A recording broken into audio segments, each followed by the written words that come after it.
In a world where heroes live by the blade, I chose a handgun as my primary weapon. My classmates erupted in laughter, and even the professors branded me a total lunatic. In this realm of monsters, even enchanted mana bullets can't scratch a true superhuman skin. Modern firearms are considered useless. Only ancient weapons possess the power to change fate. Yet, the secret origin of this magical world lies within a novel I once wrote. It all started when a mysterious reader emailed me, wanting to change my unfinished story. The moment I agreed, I was suddenly pulled into the very world of my own creation. To make matters worse, I woke up with a giant question mark for a face.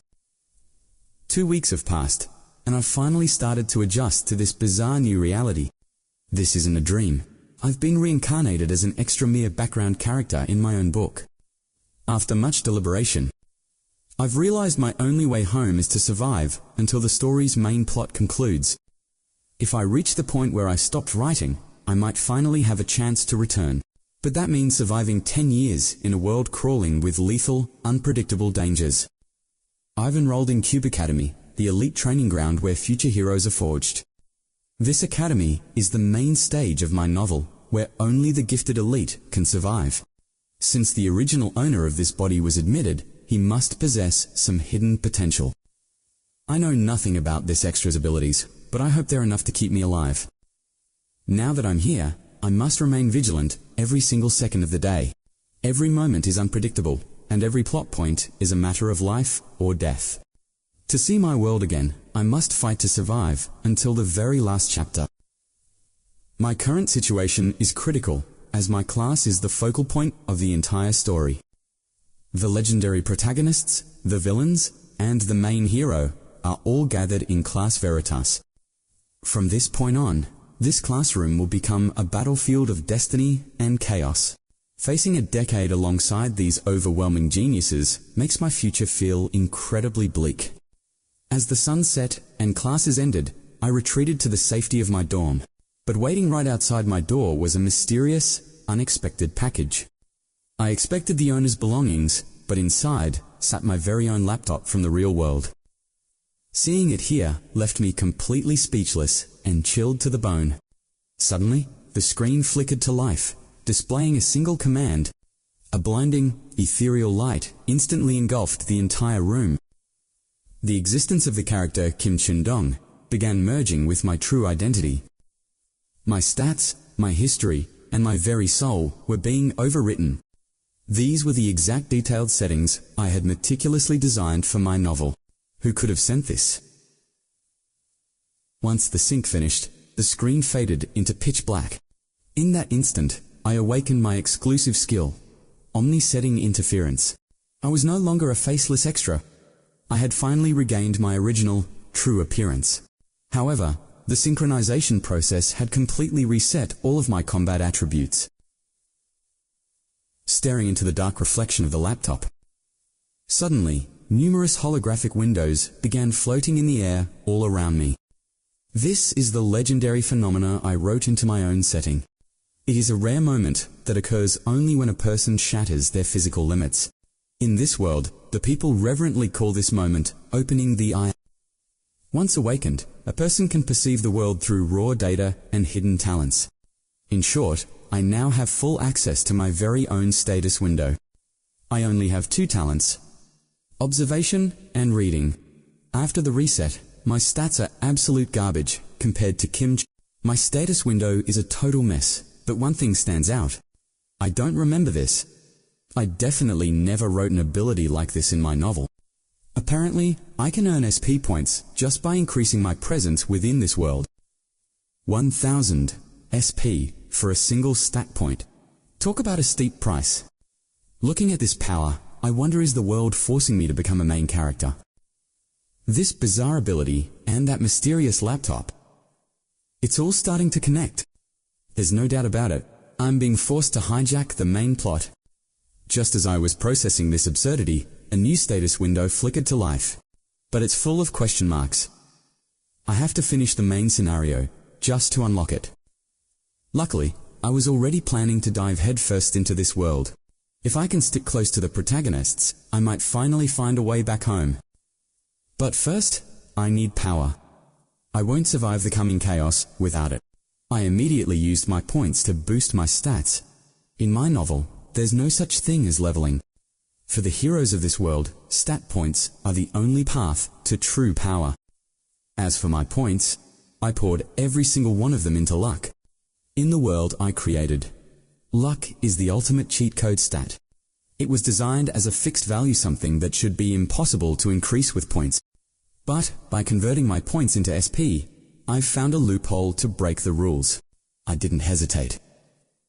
I converted all 10 of my newly earned points immediately. I used 9,000 SP to push luck to 9, unexpectedly triggering a hidden mysterious luck buff. What a massive win. My luck stat has officially climbed to 9. Even the protagonist Kim Suho's magic is only around 9. I've officially hit the jackpot. I'll use the rest for perseverance. I'll need it to survive the cube's hellish training. Thanks to my insane luck, my perseverance spiked to a solid 7. I thought I could keep cheesing the system, but then a serious error popped up. From now on, I can no longer use SP to modify fixed stats. Access denied. It's a bummer, but at least I already secured the luck and perseverance I needed. I've still got 10,000 consolation SP. I'll save those for a real emergency. The next morning, our new instructor for the year stepped onto the podium. His name is Kim Si, a high-ranking hero respected by all the major associations. After the intro, he got straight to the point. Choosing our primary weapons, he led us deep into the heart of the cube's massive equipment armory. The hall was a graveyard of legendary relics and ancient weapons from a bygone era. While the others stood starstruck, the instructor barked at us to make our choice. Choose wisely. Once you lock in a weapon, you're stuck with it for 6 months. The students scrambled to grab the flashiest and most powerful gear they could find. The armory had everything. While the heroes picked their blades, I began my search. With my current trash tier stats, I can't handle the weapons the others are using. Besides, I wouldn't know the first thing about swinging a sword or a spear. My criteria were simple. Something easy to master and familiar to my old life. I scanned the room until my eyes finally locked onto my target. It's a bit out of place in a world of magic, but for me, it's the ultimate solution. Despite the confused stares from the crowd, my mind was already made up. I reached out and chose the one weapon that absolutely shocked everyone. My choice immediately drew everyone's eyes. Even the instructor looked surprised as he stared at my selection. I had chosen a tiny handgun. Seeing this, the other students couldn't help but burst into laughter. The instructor was baffled. He couldn't reconcile this with my supposed reputation from the previous academy. I simply stayed calm, stating that I merely wanted to master a different type of weapon. Hearing my resolve, the instructor said nothing more. At Cube, students have total freedom, but we must face the consequences of our own choices. Some whispered that I was just a desperate attention seeker. Others were already planning to crush me in the upcoming simulations. I could only sigh. After all, I was the one who wrote this world's settings. In this reality, guns are decent tools, but only for commoners who can't harness the power of mana. In my novel, firearms utilize mana-infused bullets. Even so, guns are widely despised among true heroes. The first reason is the power ceiling. No matter how strong the user becomes, a gun's destructive output remains frustratingly fixed. Secondly, this world has manifested ancient myths and legends into reality. Mythical weapons are real here. The older and more legendary the origin, the higher the weapon's grade. Naturally, heroes crave these ancient relics. They use them to shatter their limits and descend to legendary heights. But none of that matters to me. I'm no protagonist, and I've never even held a sword. There's no way I could outshine these elite cube geniuses with a blade. A gun is my only path to survival. Now that I have a weapon, it's time to acquire a gift. Gifts, or traits, are the very foundation of a hero's overwhelming power. Most people are born with only one, but there is always an exception to the rule. And that exception is Kim Soo. Aside from his known sword St. Tyler, he possesses hidden talents the world has yet to see. Meanwhile, after leaving the armory, Kim Soo-ho headed straight for the training center. There, he encountered a girl named Chai Neon. Seeing her bow, Soo-ho remembered that their class had just gained another long-range specialist. However, his casual remark clearly rubbed Chai Neon the wrong way. To her, a guy with a handgun couldn't even be considered a real marksman. She even assumed I had given up on being a hero entirely. Little did they know, I was busy elsewhere. Back in my dorm, I began crafting a gift that would actually suit my needs. According to my settings, my first gift would grant me an additional 10,000 SP points. I sat at my computer and typed out a potential ability. Master Sharpshooter. I immediately spent my SP to finalize the system's settings. But then, something unexpected happened. As the points were consumed, the system automatically refined my draft into a perfected state. Mastery over all ranged weaponry. This effect was even better than I imagined.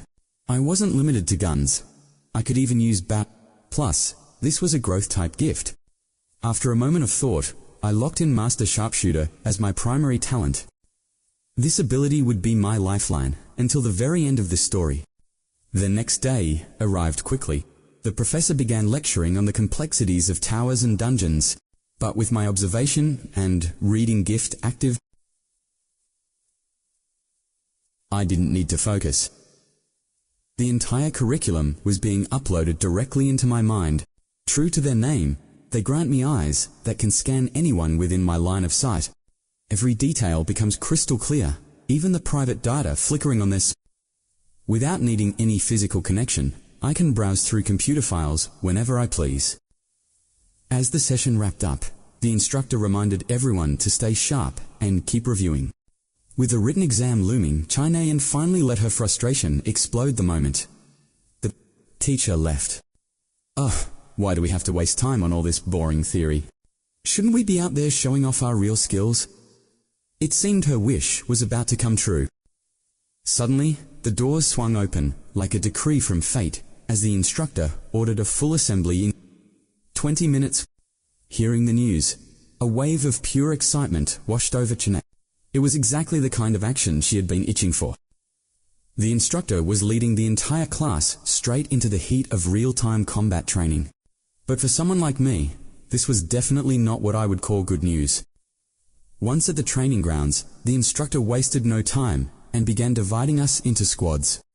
Each combat team was to consist of exactly 4 members. To keep things balanced, the lower-ranked students were paired up with the academy's top elites.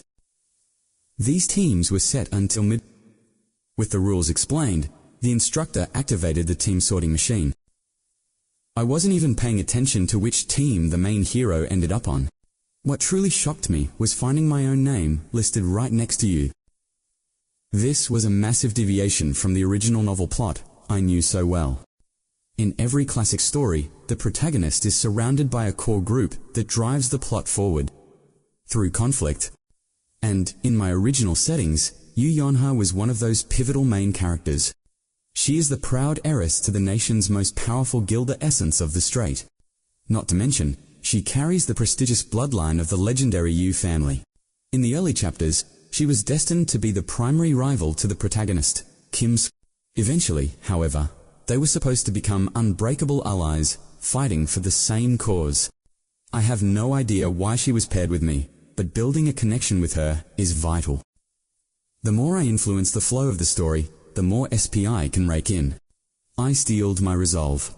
I had to find a way to catch Yu Yonha's attention. Just then, while taking a break, Yu Yonha heard someone calling out her name. She turned to see our teammates Jin Hosong and Hazuki approaching her with wide smiles. While they were thrilled to be with her, Yonha hadn't even realized they were on her team. The moment she confirmed their status, replaced by a perfectly polite attitude. However, it seemed only the 3 of them were gathered at the meeting spot. Just as she began to wonder about the final member, I decided to step forward and introduce myself.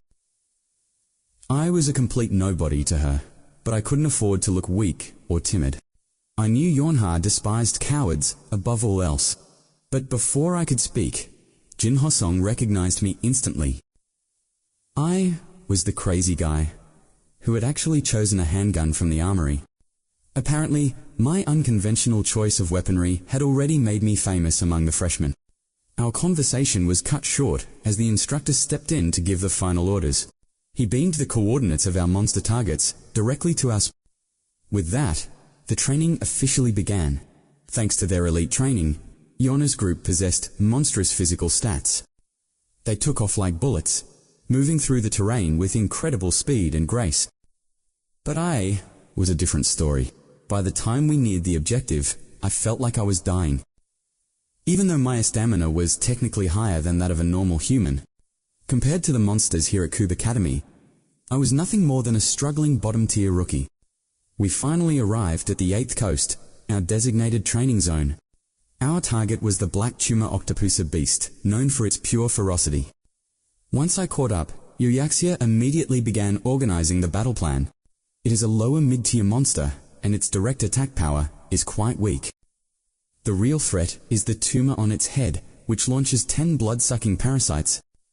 These tiny creatures possess a terrifying ability to drain a body dry instantly. That tumor is the most lethal weak point. I figured that as a sharpshooter, taking out those 10 targets. But Yaxia disagreed, insisting she would handle the small fry herself. She told Chun Haosheng and the Yu to save their strength for the main body. They needed to land one decisive, fatal blow to end the fight. It was obvious her plan was designed to push me out of the training entirely. Just as I thought, she didn't acknowledge my presence or my skills at all.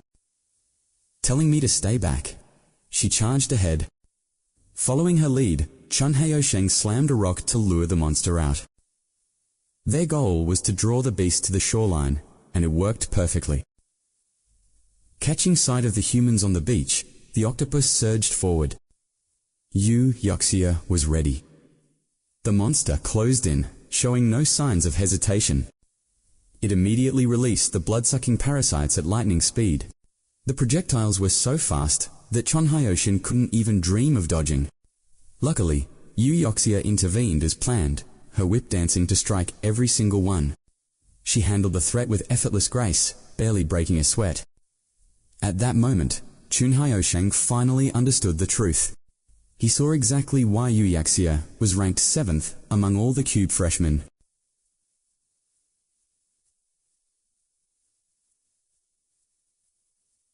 After a quick word of thanks, Yaxia stepped forward to take the brunt of the frontal assault. But as he dodged a massive tentacle, a lone parasite lunged from behind her. Even though the Yu spotted it, the creature was already too close to her. Yaxia was defenseless. One touch would mean being drained dry in seconds. But just as the monster lunged, something happened that stunned her. A sharp gunshot rang out, and the looming crisis vanished in an instant. I was the one who fired. With my sharpshooter trait, I never miss a target. Yaxia froze, her mind struggling to process the sudden save. She couldn't believe Kim Hajinagai she despised had just saved her life. The others were equally shocked by my perfect split-second timing. Stuttering, Yaxia tried to act tough, asking why I had disobeyed her. But before she could finish her sentence, the octopus launched its next wave. This time, the situation was different from the intelligence we were given. There weren't just 10 parasites, there were dozens, far too many for her to handle. While the others panicked, I remained perfectly calm. They were numerous, yes, but their intelligence was incredibly low. I could track their trajectories as easily as if they were standing still. This was the moment for me to shine, using my sharpshooter's hidden ace. Skill activation, bullet time. I can slow the flow of time for 3 seconds. And in this frozen world, I only have one objective. The goal was simple. Pierce every vampire octopus. 3 seconds, that was all the time he had. To Liu Yangsha and the others, the entire feat happened in the mere blink of an eye. When they turned around, the massive swarm of octopuses had already been riddled with holes like a sieve. Though stunned by the sight, Liu Yangsha's sharp combat instincts kicked in immediately. With the minions cleared, the bot's octopus's weak point. In a flash, her whip lashed out like a viper, tightly binding the monster's fatal flaw. Seizing the opening, Liu Yangsha urgently signaled her teammates to launch the final strike.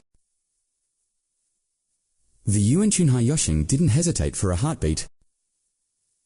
Magic power exploded. Under their devastating combined assault, the monster was obliterated on the spot.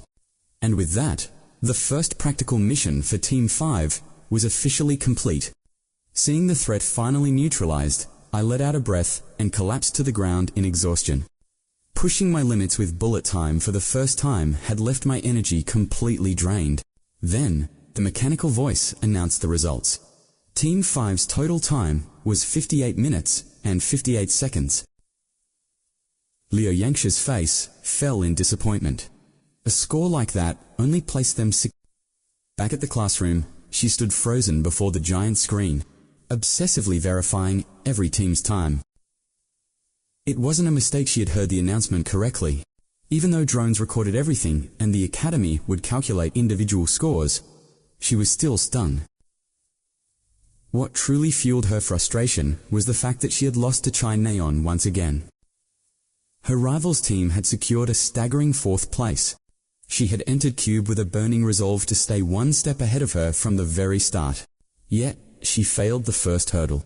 Worse, she noticed the boy beside her was staring intently at Chai Neon.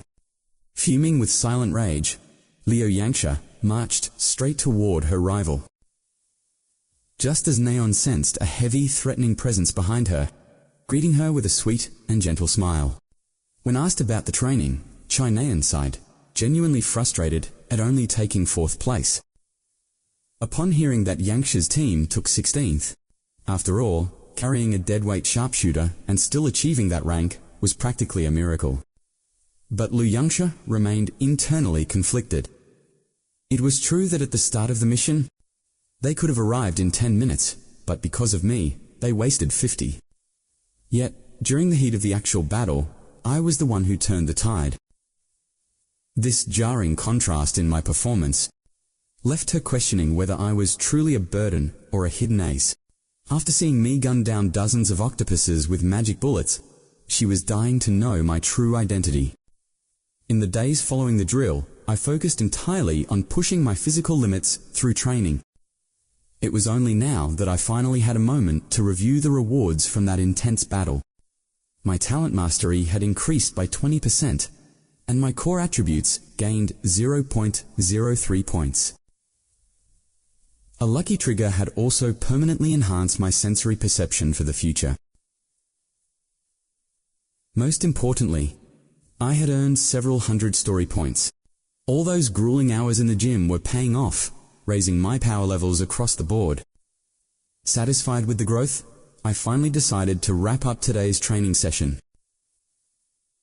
Late that night, in the luxury student dorms, on the display was the recorded footage of my performance during the practical exam. She replayed the clip over and over, eventually calculating a terrifying statistic. In a mere 3 seconds, I had fired exactly 60 magic bullets from a standard handgun. She stared in disbelief. Could a human really pull a trigger 20 times in a single second?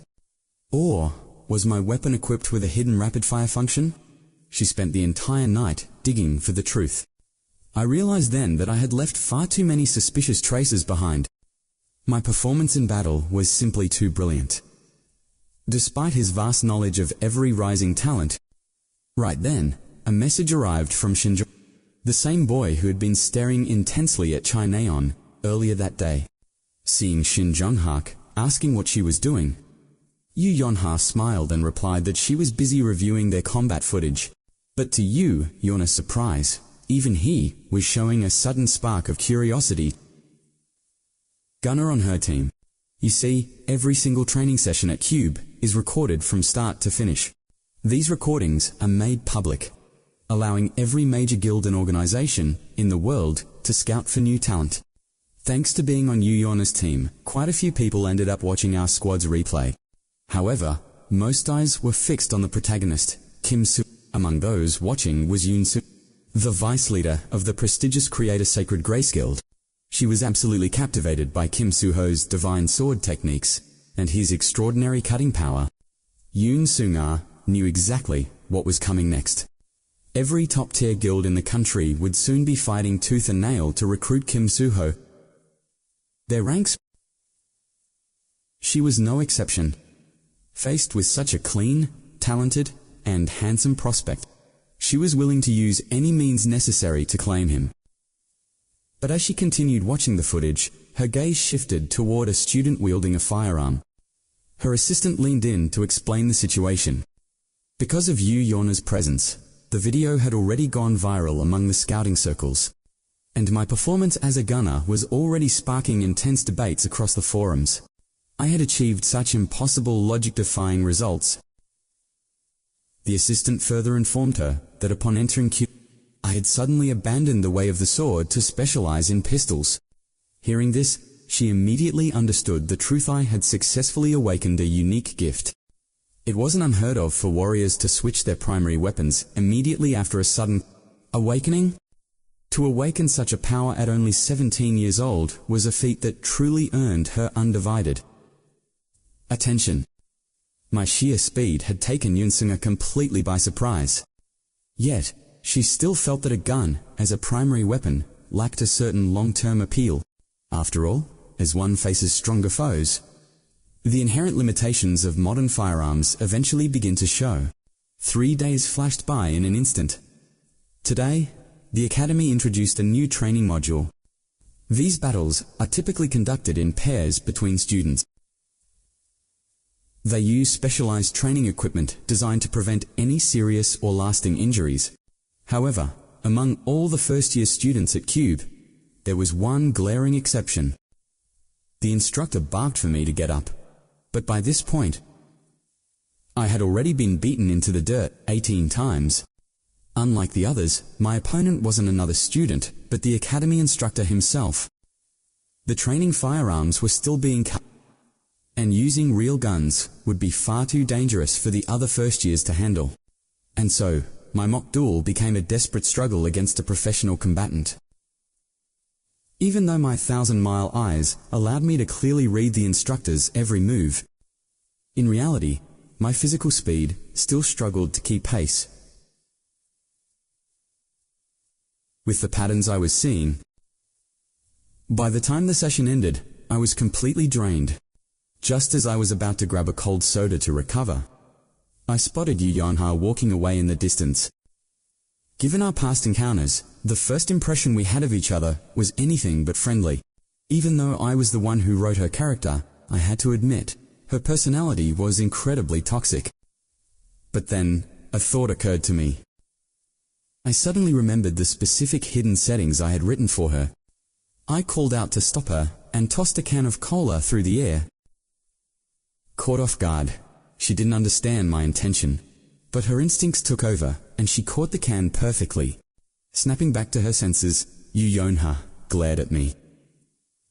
Wondering if this was some sort of blatant provocation, I simply told her that since I had benefited from her fame during the last training, this was just a small peace offering. I had one goal: test how much SP I could harvest from the protagonists. After hearing my pitch, Yonya brushed her hair back and effortlessly tossed the soda back to me. She warned me coldly never act like we are on familiar terms. That was my first official warning. She turned away, but as she walked, a strange realization struck her. Her bag felt heavier. She stopped and opened it to investigate. Inside was another can of Coca Little gift I had secretly slipped in. She wanted to trash it, but the street was completely deserted. Deciding the soda was innocent, she tucked it back inside. I watched it all. This was a secret setting I created. Yu Yonha had a hidden burning obsession with junk food, but her pride ensured she never showed it in public. Testing her secret and chatting only earned me for measly S. I had no choice. I must intervene in the main plot. Next up, the demon attack at the S-Rank Weapon Museum. Demons are humans who trade their souls for monstrous power. This incident was a targeted hit on a specific high-profile figure. In the novel, Kim Suho happened to be there to stop them. That was when everyone first noticed his hidden, overwhelming strength. But things were shifting. The scene was spiraling into total chaos. Everyone was desperate to know who this mysterious, powerful boy was. In this timeline, only Kim Suho and Chaeneon would act. Early-stage demons are weaklings perfect for my own intervention. I was confident I could survive and profit from this arc. First, I needed a way to go to the museum. The instructor dismissed us, and I hurriedly packed my laptop.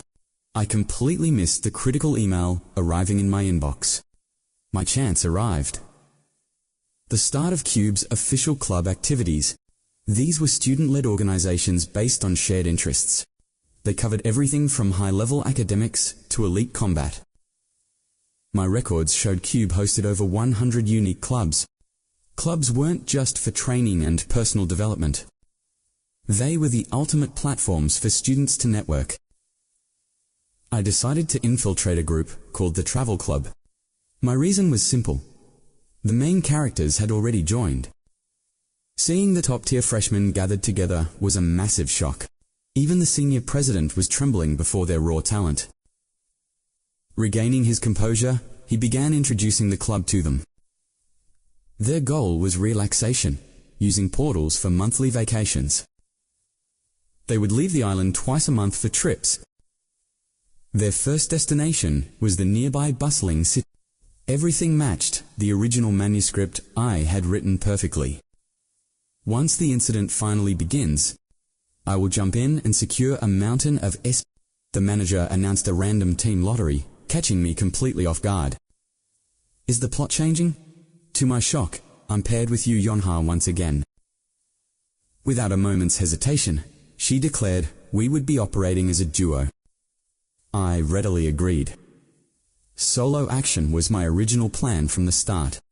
Before long, the massive silhouette of the Weapons Museum loomed before us. Boasting more variety than CUBE, the halls were swarming with curious visitors. I even spotted Chaeneon there, her eyes locked onto a magnificent bow. Her presence here could only mean one thing: Kim Suho was nearby. I turned and spotted the protagonist. I approached, finally catching his attention. Introducing myself as Kim Hajin, I struck up a casual conversation. The moment he heard my name, he remembered me, the eccentric cadet who had chosen a mere handgun. With the earlier crowds, he hadn't noticed me joining the travel club. He even suggested we check out the firearm exhibit together. But before I could answer, a violent tremor rocked the entire building. An emergency broadcast blared. High-level monsters were attacking the perimeter. Repeated warnings fueled a rising tide of terror among the trapped guests. As agonizing screams echoed from outside, the crowd erupted into a frantic stampede. In the chaos, a small girl was ruthlessly knocked down by the mob. Suddenly, the sharp sound of shattering glass cut through the panic. The piercing noise silenced everyone. They were stunned by Chaeneon's reckless actions. Even Kim Suho, who had just rescued the girl, was caught off guard. Chaeneon yelled for calm, promising that heroes would arrive at any moment. She warned that rushing outside now would only make them monster food. She seized a display weapon, instantly triggering the museum's high-tech. As the exits sealed shut, she urged Kim Suho to arm himself immediately. They had to hold the line and protect the civilians until help arrived. Suddenly, rhythmic footsteps echoed, carrying an ominous and chilling aura. Sensing an overwhelming power, she instantly shifted into a lethal combat stance. It was the invader, a wicked Jin. The very villain I designed to force the protagonist's awakening. The moment the Jin spotted Chaeneon, Kim Suho drew his sword. In my script, he should win this easily. The two collided in a flash of steel, but the outcome defied logic. Kim Suho was sent reeling, violently overpowered by the Jin's strike. I stood frozen as the injured protagonist collapsed right at my feet. This is all wrong. I never wrote a scene like this in my novel. Usually, Kim Suho hides his strength, but eventually dominates the fight.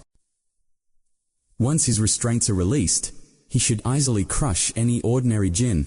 But now, even while holding back, a single blow has left him wounded. My heart raced with pure shock at this impossible turn of events. He insisted he was fine, though his voice was weak and trembling. His condition is critical. I have to find a way to buy him time.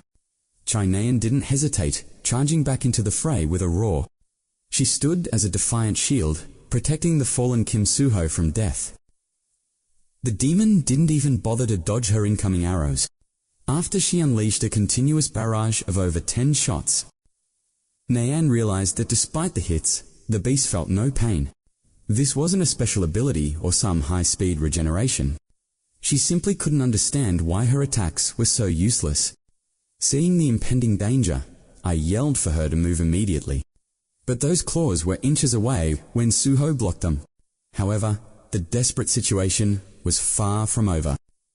In his weakened state, he couldn't hold the transformed beast. Suho was crushed down, but Nayeon's magic arrow finally landed. Unfortunately, the successful strike only fueled the demon's rage. It abandoned Suho, fixating its murderous intent. With blinding speed, it pinned her ruthlessly against the wall. I knew then that someone was going to die here. I ordered a retreat while fighting back my own terror.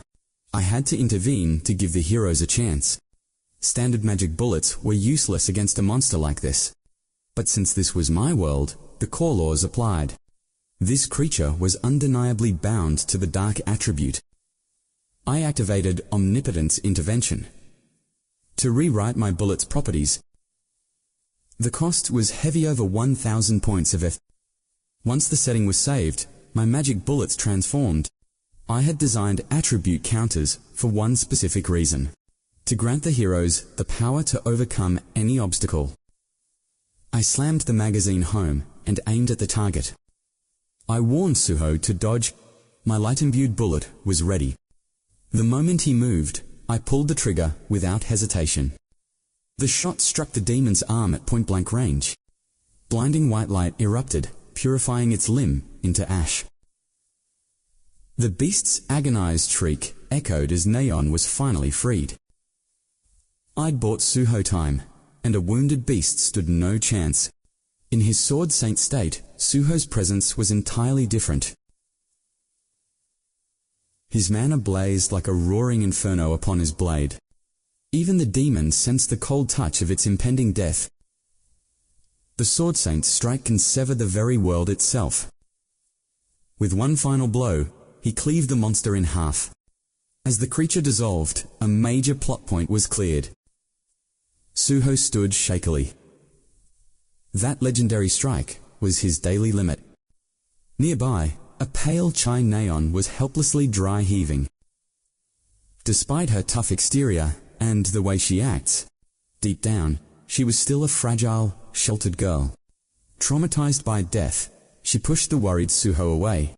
Seeing her panic, Suho didn't try to get any closer.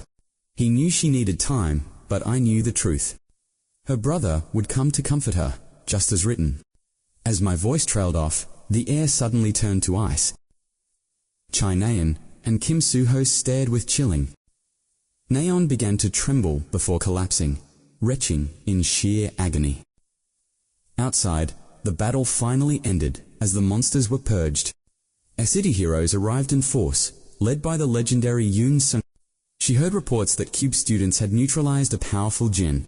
The news left Yoon Sung visibly and deeply impressed. She immediately demanded to know exactly which students were responsible. Hearing Kim Suho's name, she rushed toward the museum instantly. Her heart raced.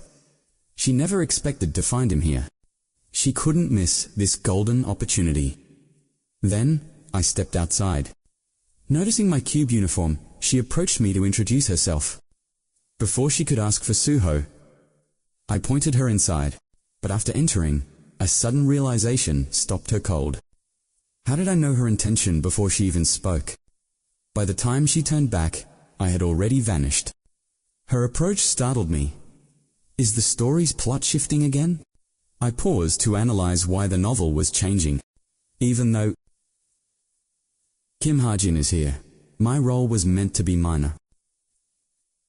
Then I realized there are now two authors rewriting this world. Today's events were likely the work of that other creator. I've been dragged into someone else's version of my story. If so, the rules of this reality have completely changed. This means every prediction from my original novel is now utterly useless. Amidst my growing panic, a sharp notification rang out. A new message appeared, a critique from the other author. He thought the protagonist and his companions never faced true danger, making the plot feel too boring. His first move, buffing the villains to a terrifying degree. By evening, the chaos of the incident finally ended. The instructor called Kim Soo-ho and me over for debriefing. Satisfied with the situation, he sent us back to rest. Soo-ho checked on Naeon. She was already being hospitalized. Seeing we were fine, the instructor finally took his leave. Suddenly, Kim Soo-ho called out my name with heavy intent. He demanded to know why I spoke to Naeon like that.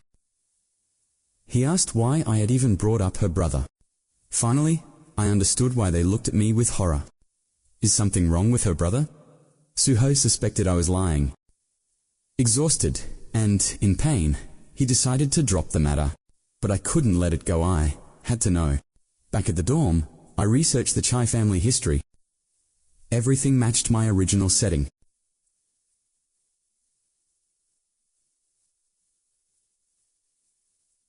The headline was, Chai Ju-yoon saved his team, but fell into a deep coma.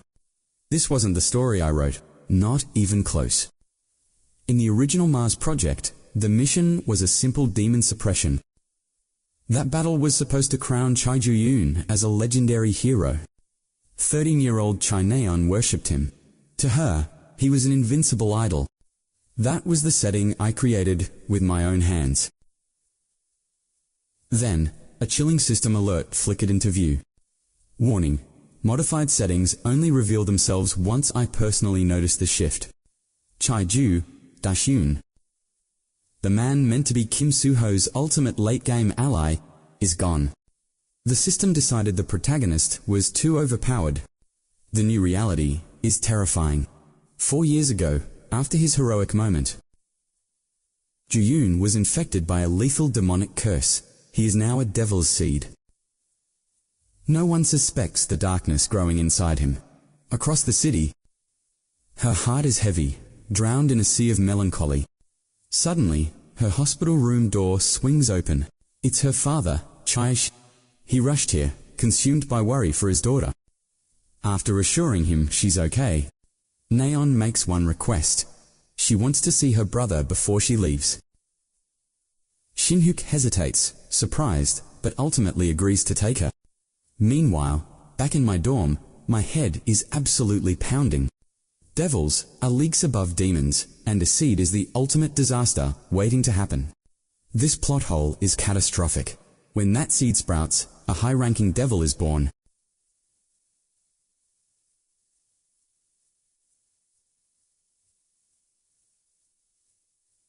The 5 or 6 years in my notes. That means Ju-yoon's clock is already halfway to 0. If he awakens now, he'll trigger a massacre no one can stop. There is only one way to prevent this tragedy. I have to assassinate Chai Ju-yoon before the devil takes over. But the difficulty is off the charts. His security is impenetrable, and no sane mercenary would touch a high society target. Since there are no symptoms, I have zero evidence to warn the world. By the time he turns, Kim Soo-ho won't be strong enough to stop him. Even if the top-ranked heroes step in, the death toll will be staggering. I can't let that happen. Not to this world. These people need to survive for the endgame I planned. The choice is clear. I'm the only one who can pull the trigger. At the hospital, visiting hours are over. It's time for Naeon to go. She whispers a final goodbye and closes the door on her brother. But she can't stop thinking about him. That strange boy, Kim. How did he drop a steel boar with a single shot from a desert eagle? It's my master sharpshooter gift. Every ranged weapon is an extension of my soul. That night, after the chaos of the demon hunt, after surveying the museum and checking on Kim Suho's progress, Yoon Sung-ga arrives at the hero's tower, the vault of the nation's elite records. Her guildmates are on edge, praying they aren't caught in such a restricted zone. After all, such an act would surely lead to severe punishment. But Yoon Seong-ga didn't care. She only wanted to see the records of today's attack. She had come because she detected light attribute mana on a Jin's corpse at the scene. Someone with that power would be a formidable natural enemy to all Jins. She was determined to find this person and recruit them into her guild at any cost. After reviewing the footage, she identified the targets. The 3 Cube students who took the Jin down. She had already been keeping a close eye on Kim Suho and Chai Naeon. But as for the 3rd student, Yoon Seong-ga had never even heard of him. Still, the name Kim Ha-jin felt strangely familiar. Days later, I was attending school activities as usual. I recently discovered something crucial. No one else can see my laptop. Thanks to that, I can monitor everyone's detailed settings and stats without restraint. Upon realizing this, a brand new function was added to my computer. It now automatically detects real-time setting changes. Like Damien's morale dropping after Rachel crushed him, his confidence has plummeted. And here is how this new feature actually works. Within a 30-meter radius of me, any deviation from the original novel triggers an alert. An information window instantly pops up on the screen to notify me. This is far more efficient than waiting for those delayed co-author messages. My laptop's efficiency is undeniable. Chai Naeon suddenly appeared behind me, her face dark, as she demanded a spar. I knew exactly why she was here, so I turned her down immediately. But she was relentless. Despite my clear refusal, she stubbornly insisted on a duel. She claimed she couldn't let my previous insult toward her brother slide. I refused again, simply stating the cold facts. If anyone gets injured, the instructors will definitely give us a hard time. My words only fueled her rage, but fortunately, an instructor intervened just in time. He told me sparring was prohibited for now and ordered Naeon back to her position. Honestly, I felt a bit guilty, and had actually planned to apologize to her. But after learning about the seed of the devil, killing Chai Jin-yoon became my absolute priority for the near future. That is why I've been training like a madman to grow stronger. Even if we reconciled now, she would only hate me more when that day finally comes. After training, a massive welcoming party was scheduled for the evening. The host was the president of the academic club Yoon Sung. Their club focuses on monster analysis and tactical research, watching the elegant and handsome Yoon Sung on stage. Many of the younger female students couldn't help but blush. But that charming appearance of his, and that gentlemanly demeanor, it was all just the power of a demon. As Cube's main stage, this era was plagued by disappearances and monster raids. Yoon Sung was the mastermind behind those dark events. His charm ability was granted through a contract with the demon Lilith. He is a djinn in disguise, and right now, he is greedily eyeing a new target. I joined this academic club specifically to protect that same person. Cube doesn't limit how many clubs you join, and Yoon Sung's target was Yu Yonha. It was the day of the freshman orientation. Yinjuan decided to let the newcomers preview the club's tactical discussions. She began by introducing a mid-to high-rank monster, the Mountain Tyrant. Information on high-rank beasts is a priceless commodity for any organization. Intel regarding their vital spots can easily fetch a price of billions. Suddenly Yinjuan asked the crowd, She then pointed directly at Lu Yongxia to provide the answer. Though surprised, Yangxia admitted that no one had found its vulnerability yet. And that was the perfect response. Yinjuan smiled, explaining that exploring these mysteries was the club's true joy. As the session ended, she invited interested students to join the orientation party soon came to a close. Seeing Yangxia stand up, I asked if she was staying for the session, but she acted as if I were invisible and simply walked away. I spoke up once more. "Miss Liu Yangxia, are you joining the after party?" She finally responded, saying she might find some useful intel there. Hearing those words, I knew exactly what her real objective was. I spoke calmly. "You're planning to leak that info to your raid team, right?" My words hit the mark, forcing her to stop and turn back. Essence Strait was a massive guild founded by her family 50 years ago. Since then, they have become a powerhouse capable of swaying the nation's destiny. However, the current vice leader's influence was rising far too rapidly. It seemed even the legitimate heir was beginning to feel the pressure. I suspected her uncharacteristic behavior today was driven by that desperation. She glared at me, unable to fathom why I was meddling. That was when I finally stated my true purpose. "I can give you the mountain tyrant's actual weakness." Yangxia froze in shock, her voice even beginning to stutter.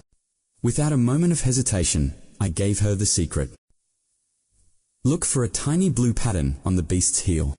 Strike it to paralyze it, but remember, this information isn't free. After the raid succeeds, get me a desert eagle from Jinhui Armory. After all, that legendary armory was run by her family's guild. Yangxia was skeptical, demanding to see my evidence. I simply gave her a calm smile and said I had none. She instantly regretted wasting her time talking to me. I shouted for her to trust me as she walked away into the distance. I truly hoped she'd take the gamble and become my future ally. After leaving, Yangxia didn't actually attend the club activity. Instead, she found a quiet spot and contacted the guild's secretary. She ordered a message to be sent to the Mountain Tyrant raid team. Focus all fire on the blue pattern, on the creature's heel. It might be the vital point. She felt like she was going crazy. Several days passed by in the blink of an eye. I thought about getting a school advance, but QBank showed I was already drowning in debt. I owe the school a staggering 300 million. The amount alone makes me break into a cold sweat. It turns out 300 million is the absolute maximum credit limit for any Cube student. I can't help but wonder, what on earth did this Kim Chundong guy spend all that money on? He burned through 300 million, leaving me with a measly 3 million in the account. At this rate, forget going back to my world dial. Be stuck here forever. I have no other choice. I'll have to find a way to make money while I get stronger. Right now, there are two legitimate ways for me to rake in some serious cash. The first is investing. Even now, mysterious towers and dungeons are manifesting all across the globe. Any guild that successfully conquers one, if I could just invest in a promising guild before they make it big, once they hit the stock market, the returns would be absolutely astronomical. I know exactly which guilds will succeed, but I don't have a single cent of capital to start. That'll have to wait. For now, my only real option is the second path. I need to go to the hunting grounds to harvest monster materials. These are uncontrolled, dangerous zones. Selling monster remains is the fastest way to build up a fortune from scratch. But with my current stats, I've barely surpassed the physical level of an average adult male. I could use SP to power up, but this training pistol won't scratch those thick-skinned monsters. Just as I was racking my brain for a solution, the dormitory doorbell suddenly rang. It was a delivery man. He said a student named Yu Yonha had sent a package for me. This came as a complete surprise. Why would she send me anything? Curious, I stepped out and found a sturdy briefcase waiting for me. I slowly clicked it open, and what I saw inside. Thanks to the gift Yonha sent, I headed to the Gusong hunting grounds. The staff at the checkpoint became incredibly polite the moment I revealed my status as a Cube student. After stepping through the portal, the danger level here is relatively low, making it a popular hotspot for hunters all year round. I could see hunters from all over the world who had gathered here for the harvest. The streets were packed with people shouting for parties or busy trading their latest kills. Seeing the chaos reminded me of one vital thing I was missing. I need to find an agent to ensure I get the maximum profit when selling materials. I figured I'd just pick someone from the crowd nearby to handle things for now. Just then, a man approached me. Hearing I was looking for an agent, he eagerly offered his business card. I took one look at the card, and the name immediately stopped me in my tracks. It was Park Soo-hyuk from the S. In the future, this man is destined to become the most elite agent in all of South Korea. More importantly, in the original story, he served as the personal agent for the protagonist, Kim Soo. Park Soo-hyuk humbly explained that his company had only just opened for business. He didn't expect me to sign a contract on the spot. This world is still in the early stages. Building a relationship with a future legend now is the ultimate long-term investment. With my new agent secured, I headed out to begin the hunt. To my surprise, Park Soo-hyuk insisted on coming along with me into the field. Normally, agents without a vehicle would just wait patiently outside the hunting grounds. On the way, he identified a single footprint as belonging to a monster naughty boy gremlin. He immediately began rattling off the creature's habits and its current market value. The gremlo's market value was peanuts. Pointing at the iron boar below, I asked Park Soo-hyuk for its price. The beast's sudden appearance terrified him. He warned me that taking it down was impossible. Standard firearms couldn't even scratch its reinforced hide. A smile tugged at my lips. It was time for a little test. The Ha had actually followed my intel on the mountain tyrant's fatal flaw. In return, she sent me a gift, yesterday a sleek desert eagle. After tweaking its stats with my SP, a single shot tore through the monster like wet paper. Park Soo-hyuk stared at the carcass, his jaw dropping in pure disbelief. The new setting was simple. A one-shot kill doubles the weapon's destructive power. The results exceeded my expectations. This weapon was truly a masterpiece. A mere handgun had just obliterated a fortress tier defense. That's the power of my destruction, doubled modification. My god-tier marksman skills left Park Soo-hyuk. I gave him a casual nod before spinning around to fire again. Confused, he followed the line of my fire. High above the cliffs, a black-winged predator came crashing down. "Can you even see that far?" he stammered, his mind reeling. I just smirked. My vision now stretched far beyond human limits. With 2 elite kills secured, I decided to call it a day. It took some grunt work, but we finally hauled the kills together. I needed a way to move the goods, and Park Soo-hyuk, he was a pro at logistics. Everything was set for my payout tomorrow. He'd hire a recovery crew to handle the heavy lifting.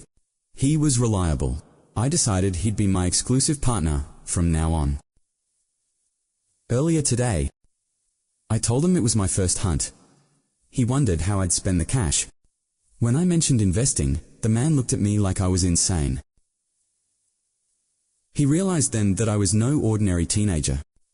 By nightfall, I was back in the safety of my dorm. The moment I stepped inside,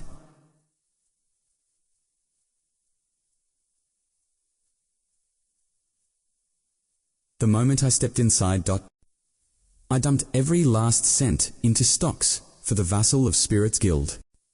In my original plot, their founder was a high-ranking demon human. But my eyes were on their upcoming IP. Soon enough, they'll clear a major dungeon, and their stock value will skyrocket. Other guilds were too secretive. I needed a deeper source of intel. It was time to visit the dark web's infamous Purple Banquet. Recalling my notes on that digital underworld, I remembered the ultimate endgame villains, the mysterious chameleon group. Each member was a ghost, their identities shrouded in shadows. Only one, the author of this world, knew their deepest secrets. They might be villains, but they had their own code. They despised demons. With them as allies, I could finally eliminate Chijin, just as the original plot dictated. One vacancy remains in the Phantom Troop. They're about to make their move. Just as I tried to check the settings, the screen suddenly went pitch black. Panic surged through me. That laptop is my only lifeline back to my original world. After an agonizing wait, the screen finally flickered back to life with urgent new notifications. A full month has passed since the last update. System functions are now in. Elsewhere, Yonha and Shin Jong-hak were waiting at a high-end restaurant. Members of the elite noblesse circle were gathering for an exclusive meeting. Seeing Jong-hak's obvious disdain for the event, Yong-ha urged him to stay patient. The restaurant door finally swung open, and Chai Naeon stepped inside. In an instant, Jong-hak's scowl vanished, replaced by a wide, welcoming grin. However, compared to his overwhelming warmth, especially regarding her hospital stay, Naeon found his fussing quite excessive. As the two continued to chat, Yorna's expression grew increasingly dark. Soon, their formal discussion began, but Naeon suddenly brought up my name. Yeonhae was caught off guard. Why would she be interested in someone like him? Naeon didn't hold back, detailing every moment of the museum incident. He destroyed a Jin's arm with a mere training pistol. It was impossible and highly suspicious. This was a total departure from his usual performance at school. Realizing Yonha was on my team, Naeon pressed her for any intel on my background. Yonha had indeed conducted a private investigation. But all she found was an orphan, burdened by 300 million in debt. She shared these basic facts with Nahun, realizing I must be concealing my true power. Yet Yonha played it cool, claiming I wasn't worth their attention. Then Naeon dropped a bombshell. Could Kim Ha-jin be a Jin? The room fell into a heavy, uneasy silence. Yonha dismissed the idea immediately. Meanwhile, Kim Jung-hok wondered if Naeon simply had a grudge. After a long, thoughtful pause, Naeon recalled my words and admitted that might just be the case. While they deliberated, my laptop's update reached its climax. A blinding light erupted from the screen, searing my vision. As the light faded, a sharp, agonizing pain shot through my body. I looked down to see my left sleeve, already soaked in crimson blood. A new message appeared on the screen. You have obtained the stigma. It is the omnipotent power of a creator. A flood of information surged into my mind. Between the mental overload and the searing pain, I collapsed onto the floor. My laptop displayed the final logs of this critical update. A unique talent has been unlocked. The Book of Truth. My observation skills were evolved. Even at the next day's ceremony, my arm still throbbed. I had blacked out completely and only woke once morning arrived. I arrived at the assembly as ordered, but the stigma's true power remains a mystery. Then, something completely unexpected happened. I was simply thinking to myself, when Naeon suddenly snapped. Her constant, petty antagonism was starting to get on my nerves. I coolly reminded her, have you already forgotten that I saved your life? Hearing that his temper flared even higher as he snapped that. Those were two completely separate issues. But our bickering was clearly getting on Kim Soo-ho's nerves, so he grabbed Shai Naeon and forced a seat swap. Once he settled in next to me, Soo-ho did something unexpected. He actually offered me his thanks. He knew the truth. Without my intervention that day, Soo-ho was truly grateful, but I simply insisted they would have won. In fact, he might have even awakened an even more formidable power in the heat of that crisis. After all, Kim Soo-ho was the masterpiece of my novel. When faced with suffering and death, his strength is destined to rise to a whole new level. After waiting for a short while, the official commendation ceremony finally got underway.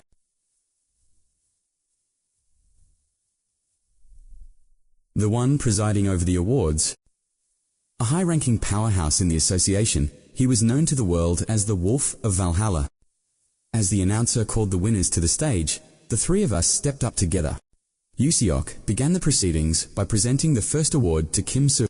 With just one glance, he understood exactly why every scout in the industry was so desperate to claim Soo. But while handing over the certificate, Seok leaned in and whispered a secret into Suho's ear. He urged him to avoid joining the association, claiming a free hunter's life was far more rewarding. To a man like Seok, the so-called hero's responsibility was nothing but a dull and heavy shackle. But Suho wasn't easily swayed. Boring or not, he was determined to become a true hero.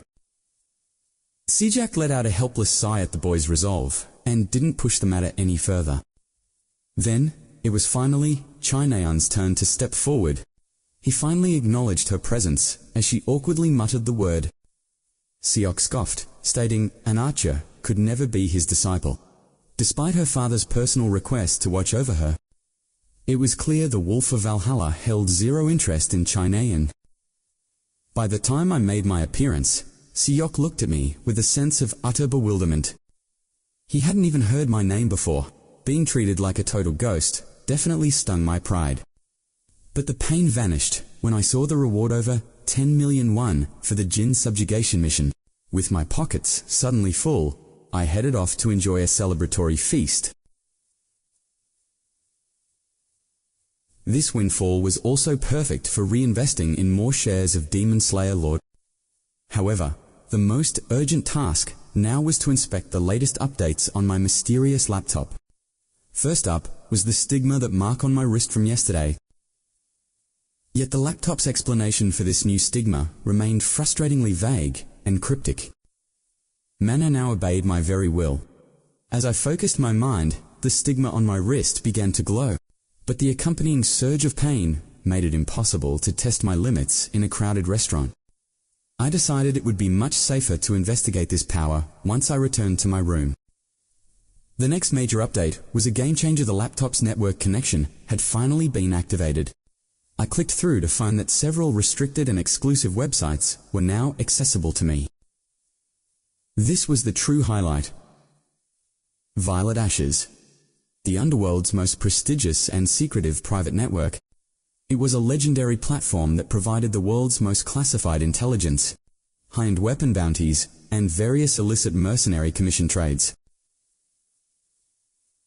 Almost every top-tier hero had used Violet Ashes to climb their way to the peak. While membership usually cost a fortune, I only needed 200 FP. Just as I was about to log in, Yoon Soo-nga suddenly appeared right in front of me. She mentioned she'd been looking for me since I pulled a vanishing act after the ceremony. She had tracked me down for one specific reason: to hand me her personal business card. Receiving a direct line to someone like Yoon Soo-nga was a massive development for my future. He's officially scouting me for Yoon Soo-nga's prestigious guild. He asks how a mere pistol became a deadly sniper. I transmigrated into my novel with godlike editing powers. My incredible skills have finally caught her elite attention. He offers a card, seeking answers to his mystery. Externally, Yoon Soo-nga acts like a kind, older sister. But I know the cold reality behind her mask. She's a predator who believes in survival of the fit. Fail her, and she discards you without a thought. Aligning with her would greatly benefit my future growth. However, the timing isn't right for that just yet. When she asks about the demons, I refuse her. I'll never reveal my secrets to her directly. Despite my rejection, her interest only grows much stronger. I stay indifferent and offer a polite, cold thanks. She's likely hunting me for my rare light attribute. For now, I'm just a passing curiosity to her. I'll play hard to get to increase my value. I leave abruptly, catching her completely off guard. She can only watch as I walk away alone. Back at the dorm, its hidden mana obeys my every mental command. I visualize the mana taking the shape of a blade. The stigma glows, manifesting a sharp, small dagger. This power is far more versatile than I expected. Stigma's mana offers endless tactical uses in future battles. I thought I was monoless, but fate proved me wrong. Next, I activate the legendary Book of Truth. Using Stigma's power, the ancient book finally appears. A mechanical voice echoes. The truth lies within. It answers anything, limited only by my current mana. To test it, I ask for my exact height. The answer is perfect, but it consumes my Without mana, the system drains my points instead. Suddenly, an emergency alert flashes on my electronic watch. A student from the elite class has mysteriously vanished. The second main quest, the serial disappearances. It's exactly as I wrote in my original novel. 6 students will vanish without leaving a single trace. This arc is critical for the story's future events. The culprit's final target is none other than Lu. Should I hunt the predator before he strikes again? No. I quickly dismiss that dangerous line of thought. Interference could trigger a butterfly effect I can't control. I'll watch from the shadows and continue my training. But as time passed, the atmosphere turned toxic. Petty bullies began targeting me with constant, biting insults. Just as Kim Suho settled in to rest today, a classmate urged him to look toward the training floor. That's when he saw it. A group of students were relentlessly hounding me without a shred of mercy. You, pathetic loser. Can't even lift this weight. Seeing the harassment, Suho's blood began to boil. But a hand suddenly stopped him. Stay calm. Suho, it's not worth getting involved for his sake. It was Yoon Han, the class president. Suho stood frozen, unable to understand why he was being held back. Those guys are Shin Jong-hak's dogs. Hajin must have crossed the wrong person this time.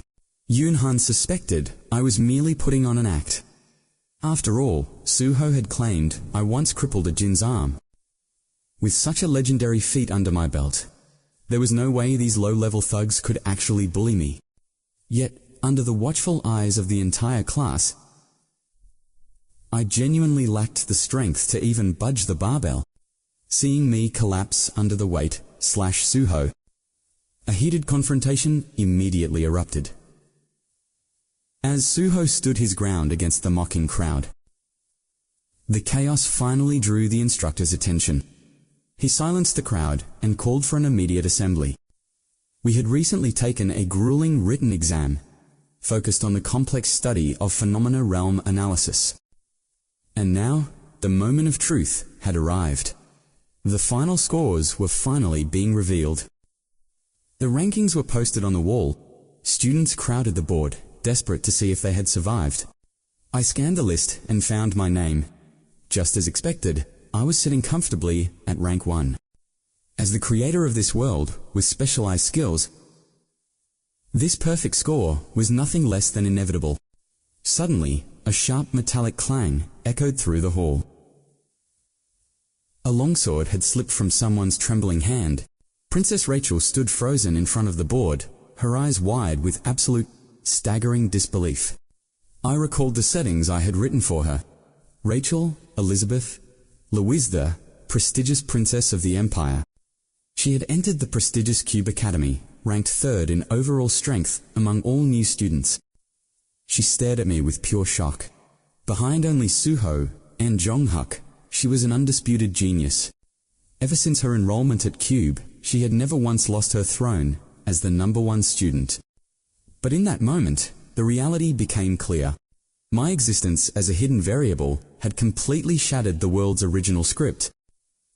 In this era of rapid change and rising powers, Cube Academy stood as the world's absolute pinnacle. It was a battlefield for the world's elite, and even a royal like Rachel had to fight for her honor. She had arrived with a solemn vow to never bring shame to the royal bloodline. But today, for the first time in her life, Rachel's pride was dealt a devastating blow. Later, during the morning lecture, the professor singled me out, showering my exam performance with overwhelming praise. Rachel realized the grim truth. She wouldn't be able to surpass me in this field. Phenomenon analysis was notorious at Cube for being a cryptic and notoriously difficult subject. Her curiosity about me intensified. Just what kind of secret training was I doing in the shadows? In reality, I never even listened in class. Once the bell rang, I headed back to my dorm as usual. Now that I possessed the Book of Truth, it was time to unleash its absolute potential. Using the Violet Banquet Network, I might be a complete unknown for now. But with the Book of Truth's accuracy, a legendary reputation will soon bring clients to my door.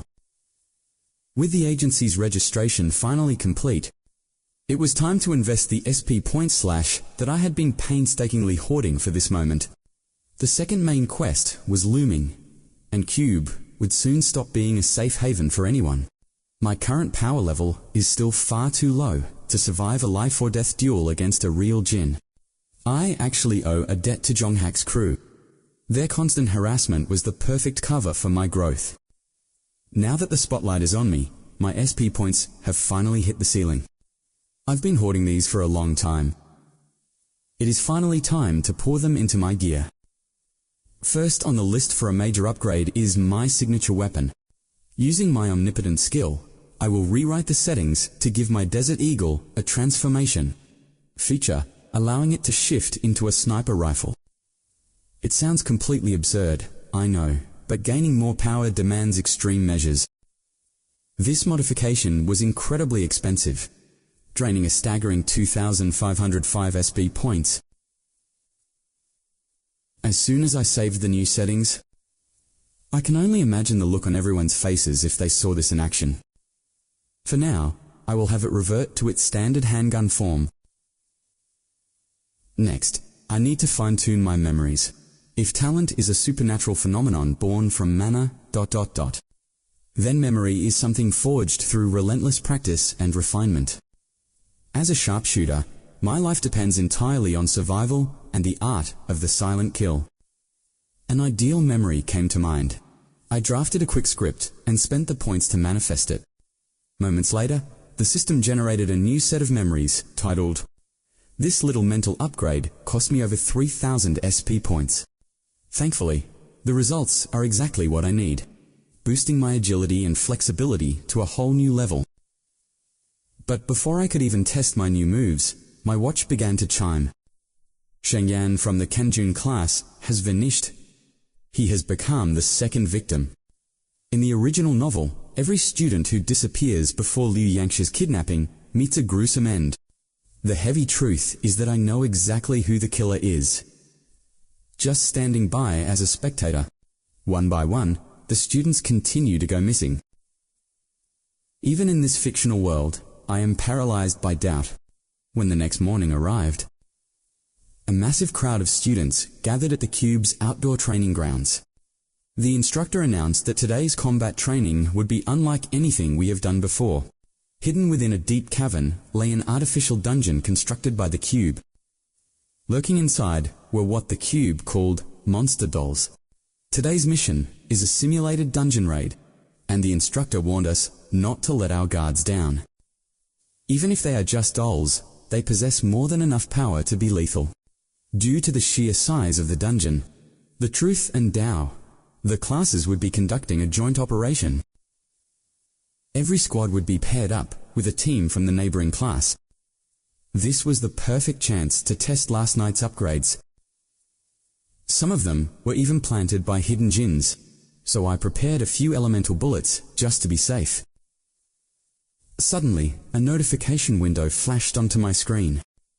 3 major settings had been altered, and I immediately began scanning the crowd for the source of these changes. First was Zhao Yor, Kim Chulo's teammate. Her personality has become significantly more withdrawn. Then there was Jaden, from the Tao. The third person was a man named Swain, who had been paired with Chai Naeon. Naeon seemed to recognize him from a club, his nerves becoming even more fragile. A warning popped up. His chance of being corrupted by demonic minions during the raid skyrocketed. I was stunned by these revelations. The story is deviating far more than I expected. In the midst of this chaos, I managed to acquire the versatile stigma of myriad changes. Not only can it transform into the omniscient book of truth, but it can also imbue objects with immense elemental power. I could summon a water shield to block searing flames. But first, I had to find the 3 people behind these shifts. Among them, however, only 2 truly required my undivided attention. First, there's Jaden from my team. He's an arrogant coward who only bullies the weak. But my system window says his potential is rising, which leaves me completely baffled. As our teams merged, both captains stepped forward to introduce their respective members. However, that girl Yu Yonha couldn't even manage to pronounce my name correctly. Jaden seems normal for now. The real concern is Sven from Team 3. He's an international student at Cube who has always harbored feelings for Qian. Like many others, Sven dreamed of becoming one of the elite talents at Cube, but reality is cruel. Compared to the geniuses here, he's nothing more than average. Each repeated failure only deepened his sense of inferiority. Driven to desperation for power, Sven eventually sells his very soul to a demon. All of this just to trade his humanity for forbidden strength. This was supposed to happen much later, but the system notification says otherwise. It seems Sven might undergo an early awakening during this specific dungeon raid. While I'm lost in thought, Jaden suddenly appears and rudely interrupts my silence. He grips my shoulder with unnecessary force, his voice dripping with false concern. He warns me that I shouldn't let my guard down inside a dangerous dungeon. I coldly brush his hand off. Seeing this, Jaden just acts casual and He mocks my bad temper, claiming it's why so many nasty rumors are spreading. Anger flares within me. Lately, my reputation at Cube Academy has been terrible. Rumors from the elite class claim I use my status to threaten and intimidate others. There are even lies about me spending every weekend seeking pleasure in the city. I know Shin Jung-hook and his crew are the ones behind this smear campaign. They want to ruin me, but ironically, their scheme earned me a lot of I suppose that's why my teammates are treating me like I'm invisible right now. While waiting for the groups ahead to enter, everyone else is chatting happily. Of course, I'm the only one left out of the conversation. Soon, it's teammates' turn. The interior is massive, just as the instructors described. After walking for several minutes, the group halts before a series of diverging paths. Yu Yonha and Jaden begin to deliberate. Jaden wants the sharpshooters to scout ahead. Unexpectedly, I speak up and suggest that we take entrance number 6. This annoys Jaden, but Yu Yonha surprises me by immediately agreeing to my choice. She tells Jaden that while I'm still useless, I at least have a sharp eye. I don't care about her insults, as long as we move forward. Thanks to her, I can finally reach the path where Chai Nayan's team is heading. If Sven really signs a contract with a Jin in this place, today. Chai Nayan won't be able to survive that encounter all on her own. If something happens to her, the entire future plot will spiral into total chaos. Jaden eventually agrees to Path 6, but he keeps mocking me for seeking attention. I simply tell him to worry more about the monsters waiting for us ahead. My words leave the entire group standing there in total confusion. They can't see a thing because the path ahead is shrouded in pitch darkness. Another sharpshooter steps up and fires a glowing arrow to illuminate the tunnel. As light fills the area, a low mid-rank salamander is revealed lurking nearby. The students immediately scramble to pull themselves into a proper battle formation. Panicked, Jaden screams out, demanding to know exactly what kind of monster that is. Can anyone use water magic? That salamander is a fire type. I stayed silent. My stigma's mana was limited. I needed it for the climax. Since no one had water magic, Lu Yangxia ordered a direct frontal assault. She lunged at the beast first, just as the salamander prepared to breathe fire. Suddenly, a lightning-fast whip lashed out. Seizing the opening, the warrior students charged in, unleashing a relentless barrage. Thanks to their perfect teamwork, the beast was slain within mere seconds.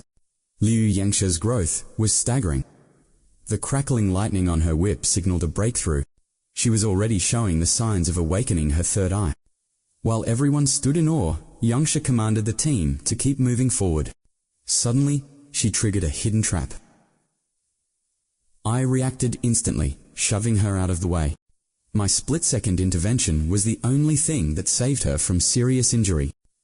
Confused, Yangsha coldly told me to let go. Sensing her killing intent, as she prepared to confront me, a teammate spotted a deadly arrow in the wall. That arrow was the real reason I had to push her away. As I fell, a new system notification flashed vividly before my eyes. The arrow was tipped with neurotoxin. Yangsha was lucky, but Team 3's Swain wasn't. He had been struck directly by one of those poisoned shafts. Swain and Chai Neon were baffled. The arrow had appeared out of nowhere There was no way this was part of a standard training exercise. Furthermore, Chai Neon made a chilling realization. This was supposed to be a simulation, yet the monsters were unnaturally powerful. Elsewhere, my team was still locked in a fierce battle against the mobs. After the salamander, more fire types appeared, but our combined strength quickly cleared them. Soon, we had finished purging almost every threat in the immediate area. Looking back, that poison arrow trap had been our only true brush with death.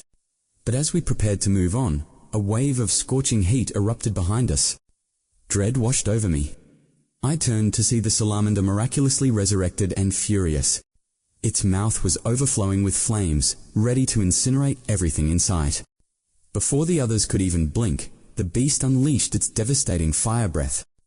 Yangsha's group was defenseless, but I had sensed the danger and moved to intercept. Channeling my entire will into my stigma, I manifested a massive water barrier. The shield held against the monster's final, desperate strike as its mana faded. As the flames died out, the salamander finally collapsed, truly dead this time. The sheer destructive power of that attack. The team realized then that the beast was no harmless training prop. Even without touching the fire, they could feel the skin-searing heat. I thought we were safe, but then Jaden turned on me in a rage. He screamed, demanding to know why I stayed silent about my water abilities earlier. I tried explaining it was just an item's effect, but he didn't believe me. Thankfully, Yangsha stopped the fight. Then, someone asked why real monsters were here. Yangsha calmly theorized that since this was a perfect dungeon replica, it was possible for real monsters to evolve. We had to remain extremely vigilant. We couldn't let such a disaster happen again. Everyone had to stay sharp. The team nodded in grim agreement as she led us deeper into the dungeon. He claimed it was just an item effect, but doubt began to bloom within Yuyona's heart. After all, Kim Hajin can't even afford a basic Desert Eagle. So how could he possibly own magic gear? Besides the geniuses, Kim Suho and Shin Jong-hak, no freshman should have the power to imbue equipment with mana. Yet Hajin not only knows the mountain tyrant's fatal weakness, but he also possesses that rare ability to awaken magic attributes. It was clear to her Nahi was deliberately suppressing his true strength. Yu Yongha couldn't help but recall Chai Neon's warning. Could Kim Hajin really be a wicked djinn? A short while later, Chai Neon and her group finally found a place to catch their breath. But the mid-rank grade 5 monster lurking below, a magma golem, was proving to be a total nightmare.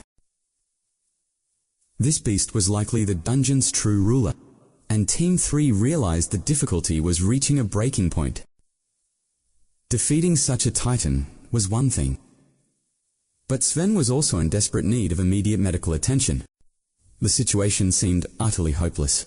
Though no one had abandoned him, Sven felt a crushing weight of guilt. He blamed his own carelessness for being struck by that lethal poison arrow. Ever since arriving at Cube, Sven felt like he hadn't succeeded at a single thing. This sense of failure left his heart spiraling into a dark abyss of agony and struggle. Just then, a deep and seductive whisper began to echo within Sven's mind. The voice promised him a deal in exchange for power beyond his wildest dreams. Power. It was the one thing Sven craved more than life itself right now. He refused to be useless any longer and wouldn't allow himself to look weak in front of Chainayan. Consumed by desperation, Sven surrendered to the darkness and accepted the devil's contract. A split second later, a blood-curdling scream erupted from him as his teammates watched in pure horror. No one understood the transformation taking place, and they realized they couldn't hold back the crazed Sven. Chainayan desperately screamed for the other team members to rush over and help. But they stood frozen in place, completely paralyzed with fear by the looming monster.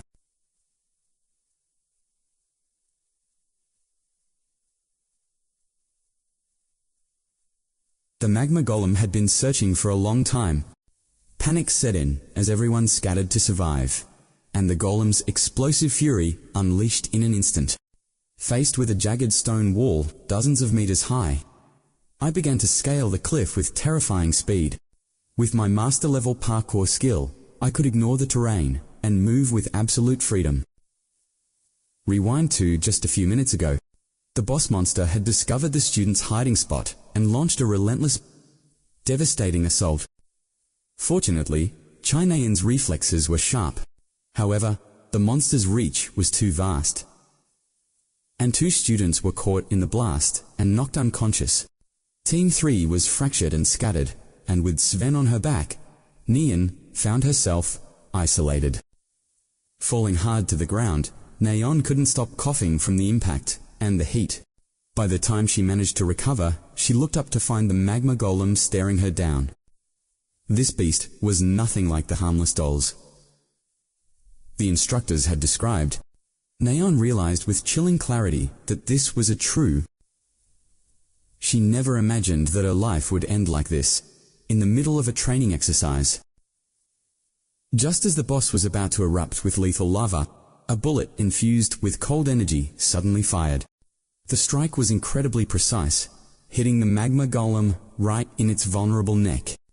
As the ice element penetrated its body, the massive monster was temporarily frozen solid. Chainayan stood there in a daze, unable to process what had just happened. Standing right behind that magma golem, the one who pulled the trigger was me, arriving just in time. Just a few minutes earlier, as Team 8 continued forward, we found our path blocked by a massive, towering stone wall. Jaden barked at me in frustration, demanding to know why our supposed shortcut. Does a boss monster wait at the end of this path? Even I found myself questioning the reality of the situation. When I scanned this area with my clairvoyance earlier, still, I felt certain the boss was lurking just beyond. I turned to Jaden and ordered him to smash through the stone. Though he grumbled, Jaden was desperate for a high score and a quick exit. He channeled every ounce of his strength into a devastating strike. The result was predictable. The violent recoil from the impact left his hands completely numb. Even an attack saturated with mana couldn't leave so much as a single scratch on the surface. It was clear this barrier was far thicker and more resilient than we had imagined. Just then, the hole called out to us. There was a narrow crevice right at the very top of the wall. I suggested we squeeze through that gap, but at over 10 meters high, calling it an impossible feat. Without a word, I stepped forward to take the lead and attempt the climb. Time was of the essence. The situation on the other side could be dire. Activating my memory, parkour, the jagged wall became as easy to traverse as level ground. In the blink of an eye, I had scaled the height and reached the narrow crevice. The moment I slipped through, a violent tremor shook the entire chamber from the other side. Left behind, Jaden's curiosity burned. What could possibly be happening in the space beyond that wall? Flash forward to the present moment. The ice encasing the monster was already evaporating into steam. Only a few seconds had passed. I hadn't expected it to regain its mobility so quickly. China! I screamed at the top of my lungs. Don't just sit there. The enraged beast had already locked its sights onto me as its primary target. Suddenly, 2 powerful strikes slammed into the lava golem. It was the members of Team 3, arriving just in time after being separated from the group. Seeing her allies arrive, Chai Nayan finally found her resolve once again. She surged to her feet, drawing her bow with lethal intent. As she began channeling energy for a final, decisive blow. "Buy me some time," she shouted to her teammates, focused entirely on her target. Hearing her call, the other students threw themselves into the fray with everything they had. Then, something truly unexpected happened that stunned everyone on the battlefield. Despite being riddled with poison, Sven reappeared and successfully wounded the boss level lava golem. With the team working in perfect sync, the monster couldn't get close enough to interrupt Chai Nayan's focus. Finally, her ultimate skill was fully charged. She wasn't the weak girl she used to be. Her arrow thrummed with terrifying power. In an explosion of light, the lava golem's head was completely obliterated by the force of her shot. After the relentless assault and that final, lethal strike, the lava golem finally crumbled into nothingness. The students stood in shock, unable to believe they had actually taken down a true boss-level monster. The echoes of battle finally faded into a heavy silence. Chai Nayan checked on everyone's injuries, while Sven praised her for taking down such a monstrous foe. But something bothered Ms. Sven hadn't transformed into a djinn despite the intensity of the fight. I knew he'd already made a dark deal with the demon. It was only a matter of time before his secret was exposed. As I sat alone to the side, Chai Nayan slowly made her way toward me. With a rare bashful expression, she whispered, regardless of what happened before, "Thank you for saving me." Her sudden sincerity caught me completely off guard. I couldn't even find the words to respond. Seeing my stunned expression, she immediately flushed with embarrassment and turned away. I never imagined she would actually lower her pride and apologize to me. On her 6th birthday, Chai Nayan had witnessed her mother's brutal murder at the hands of a djinn. It was that tragic day that forged her unshakable resolve to become a hero.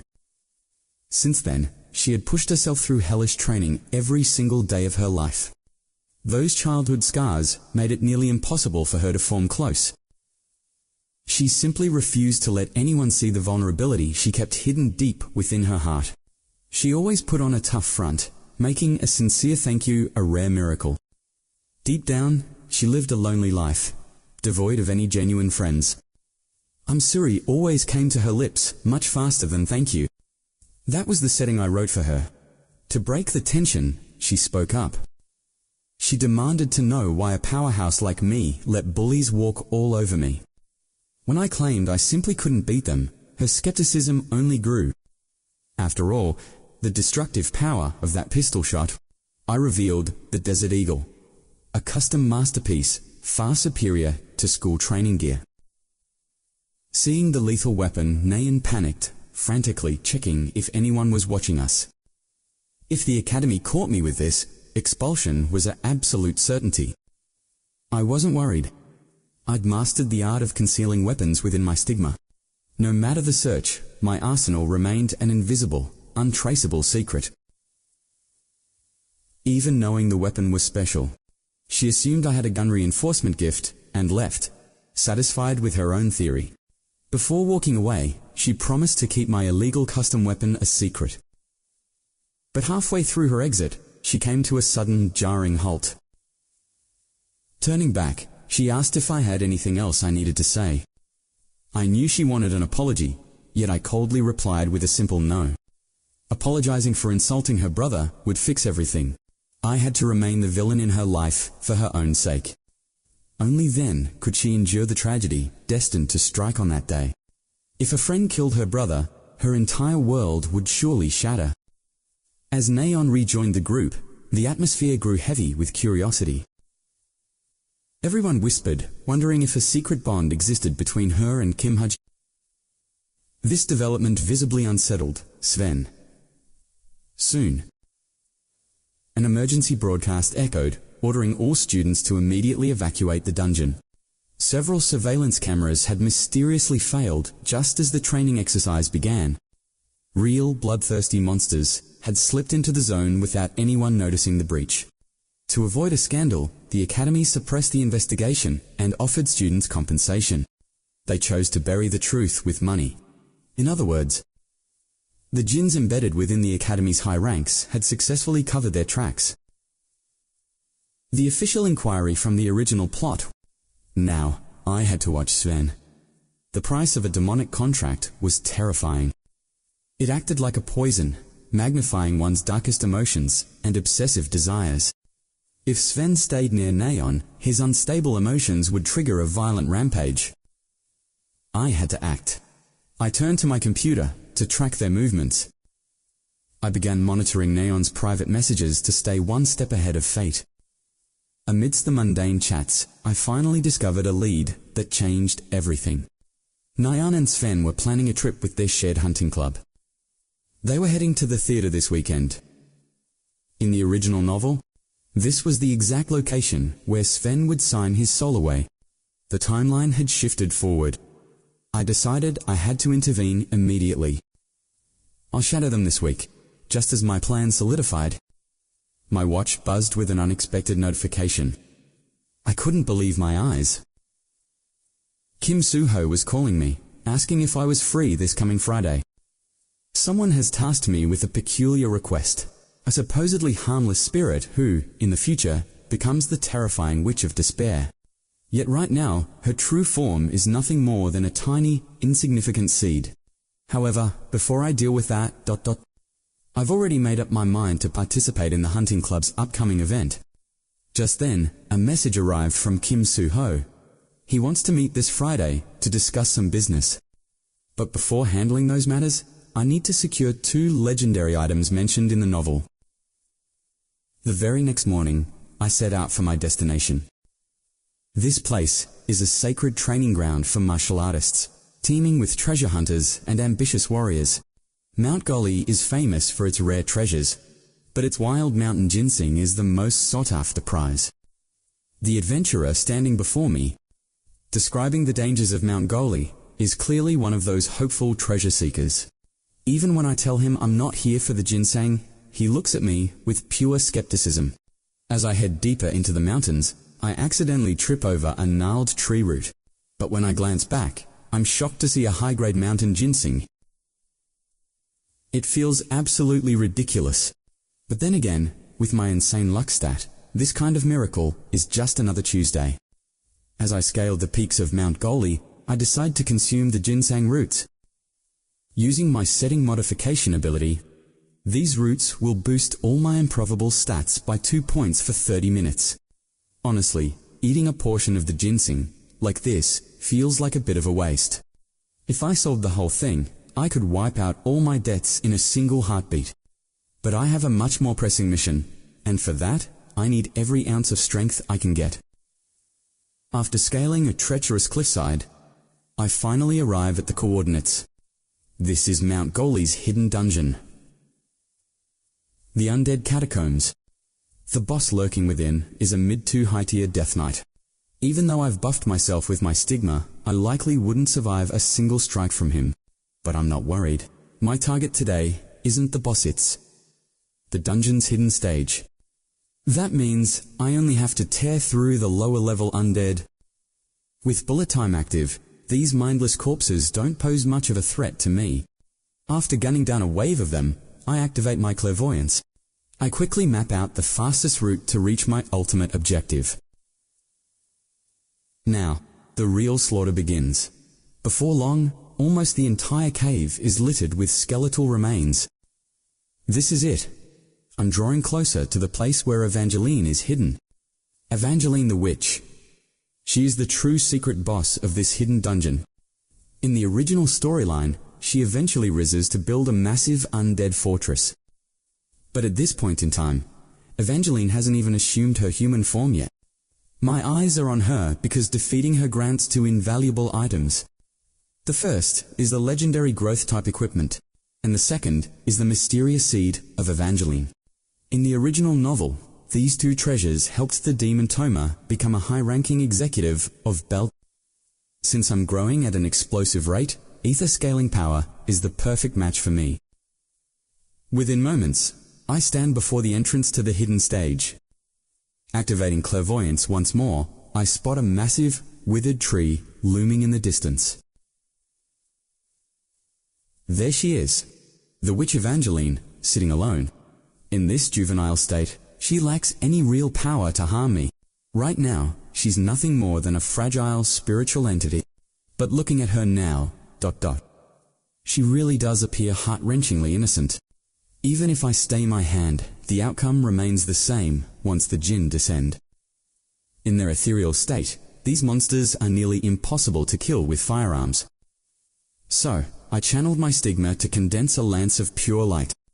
Empowered by the wild ginseng, I feel my strength rivaling the likes of you. My spear struck the young witch, yet she didn't dissipate instantly. Minutes ticked by before she finally began to fade away. At last, she dissolved into a brilliant radiance before my eyes. But this doesn't mean the witch's life has reached its final end. The seed she left behind is the key to birthing Evangeline. Beside it lay a piece of growth-type spirit gear known as ether. It possesses the power to magnify the strength of any person or object. Securing my prizes, I retreated and finally reached the dorms by nightfall. Once I successfully bound the ether gear to myself, its unique resonance boosted all my potential stats by 0.6. This gear is soulbound, an unchangeable result I find very satisfying. Only now have I truly reached the baseline for a student at Cube Academy. Next, I'll list the remaining wild ginseng on the Violet auction site. After all, my bank account is looking quite pathetic right now. Today was a massive haul, but the seed of Evangeline is the true crown jewel.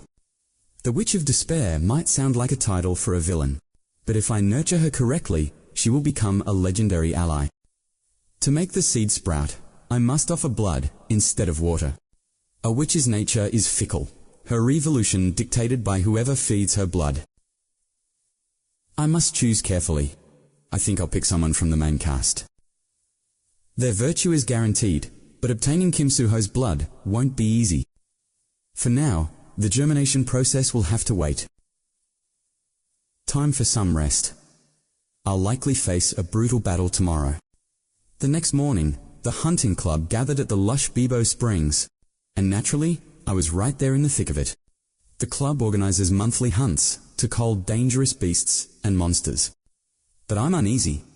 Sven's deviations have thrown the original plot into chaos. In the original story, Chai-Naeun was mangled and Sven was erased from existence. That tragedy was meant to force Kim Soo-ho's attention. While everyone watched her, the real target too, Yoon-hae, would be snatched away. Yet here we are, and Sven shows zero signs of losing control. He's even managed to weaponize a fraction of that demonic power. One thing is certain. With my current stats, if Sven meets his end today, like Wonjin did, I could finally breathe easy. As I kept my eyes locked on Sven, Chai-Naeun caught me red-handed, staring right at them. I acted like I didn't care before, yet here I am. She's starting to wonder if I've actually developed feelings for her. Sven suddenly warns her to stay alert, citing the recent string of disappearances. But when Chai-Naeun speaks up, saying, "I'm not that kind of guy," a flash of cold malice flickers in Sven's eyes. In an instant, Sven's gaze shifted. The hunt was officially on. Sven and Chai-Naeun had a wager. The winner of the hunt gets one wish. Once they split up, Sven finally stopped holding back his true self. Drawing upon his demonic powers, he began ruthlessly devouring every creature in sight. It wasn't long before Chai-Naeun's voice echoed through the area. Lugging her spoils of the day, she was absolutely certain she had claimed victory. But when she saw the mountain of prey behind Sven, her eyes nearly popped out of her head. With no choice but to honor the bet, she asked Sven what his heart desired. To her shock, Sven confessed his feelings right then and there, without a single shred of hesitation. His wish was simple, to date her. Watching from the shadows, I wasn't surprised at all. Sven had formed a contract with the demon of lust. As a djinn, his primal desires had long since spiraled. It was a miracle he'd held back this long. But Chai-Naeun gave him a cold, decisive rejection. She made it clear that regardless of who it was, accepting a confession from someone you've known for less than a week was completely out of the question. Sven looked absolutely devastated, while I kept my eyes locked on him. Then, Chaeneon added the final blow. Because of that, she could never accept Sven's heart. Seeing her turn away after those words, Sven finally snapped. In a flash, he launched a sudden, vicious attack on the completely defenseless Chaeneon. After unleashing a flurry of madness, but I moved just in time, intercepting the blow and absorbing the impact with my ether shield. I wanted to check on her, but in his Jin form, Sven was moving faster than I could react.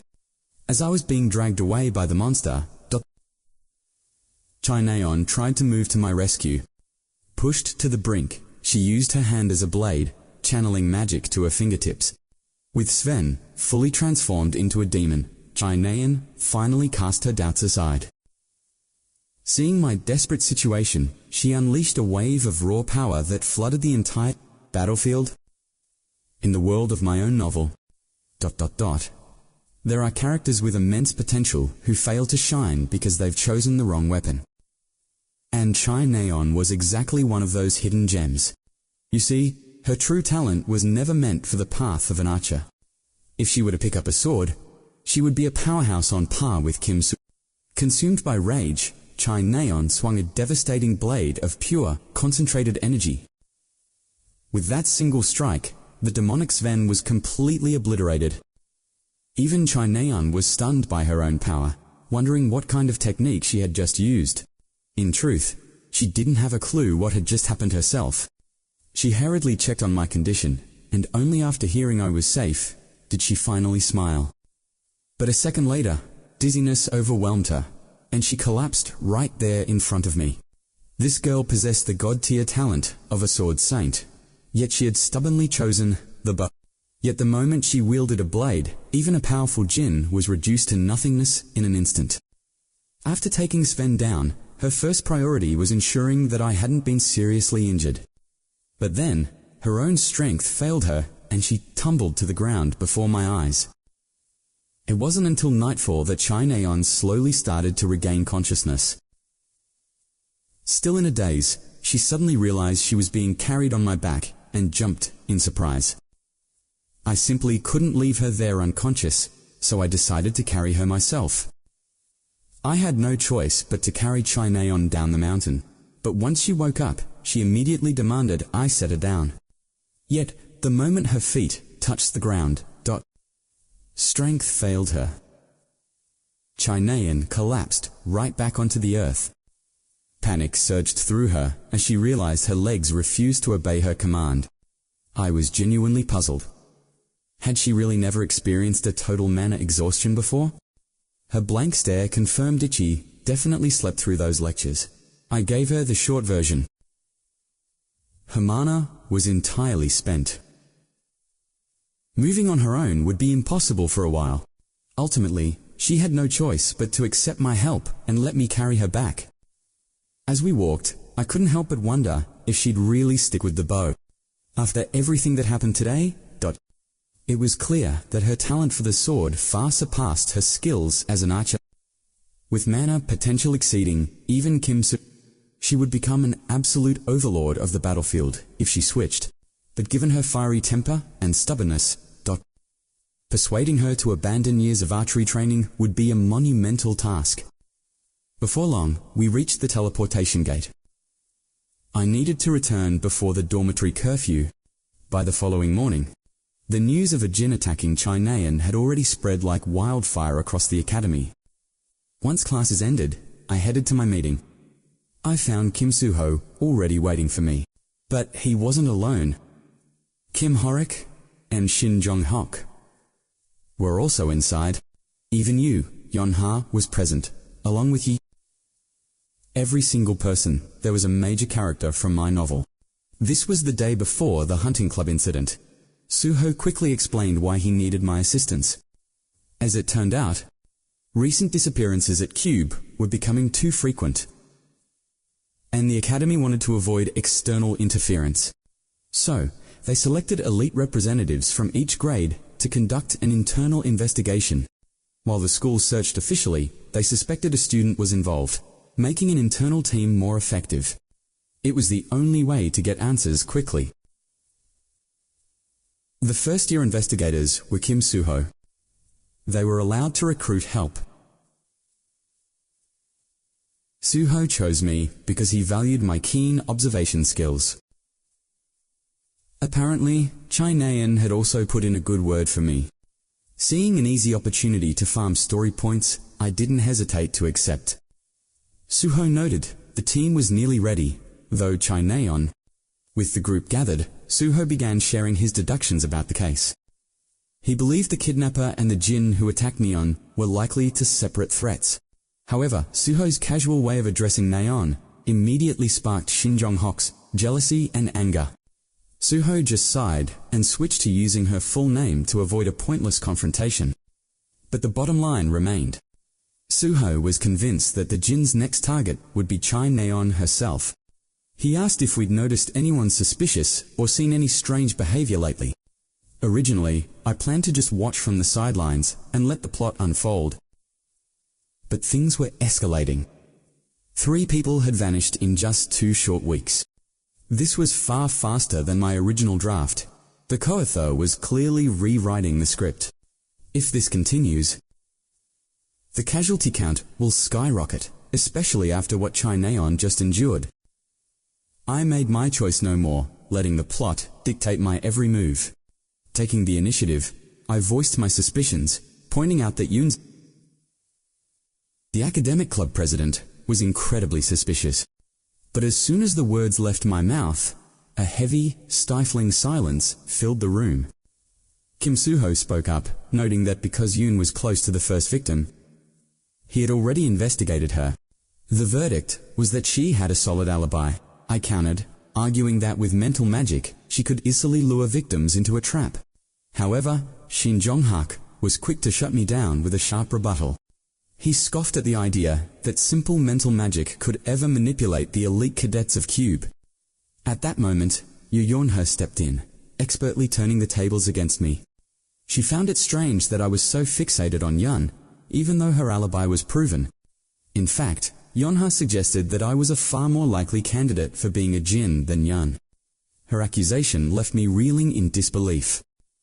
Suho tried to clear my name, mentioning that my teleportation records placed me elsewhere during the estimated times of the attacks. But Yeon-hee used my own logic against me, citing the very mental magic I had just proposed.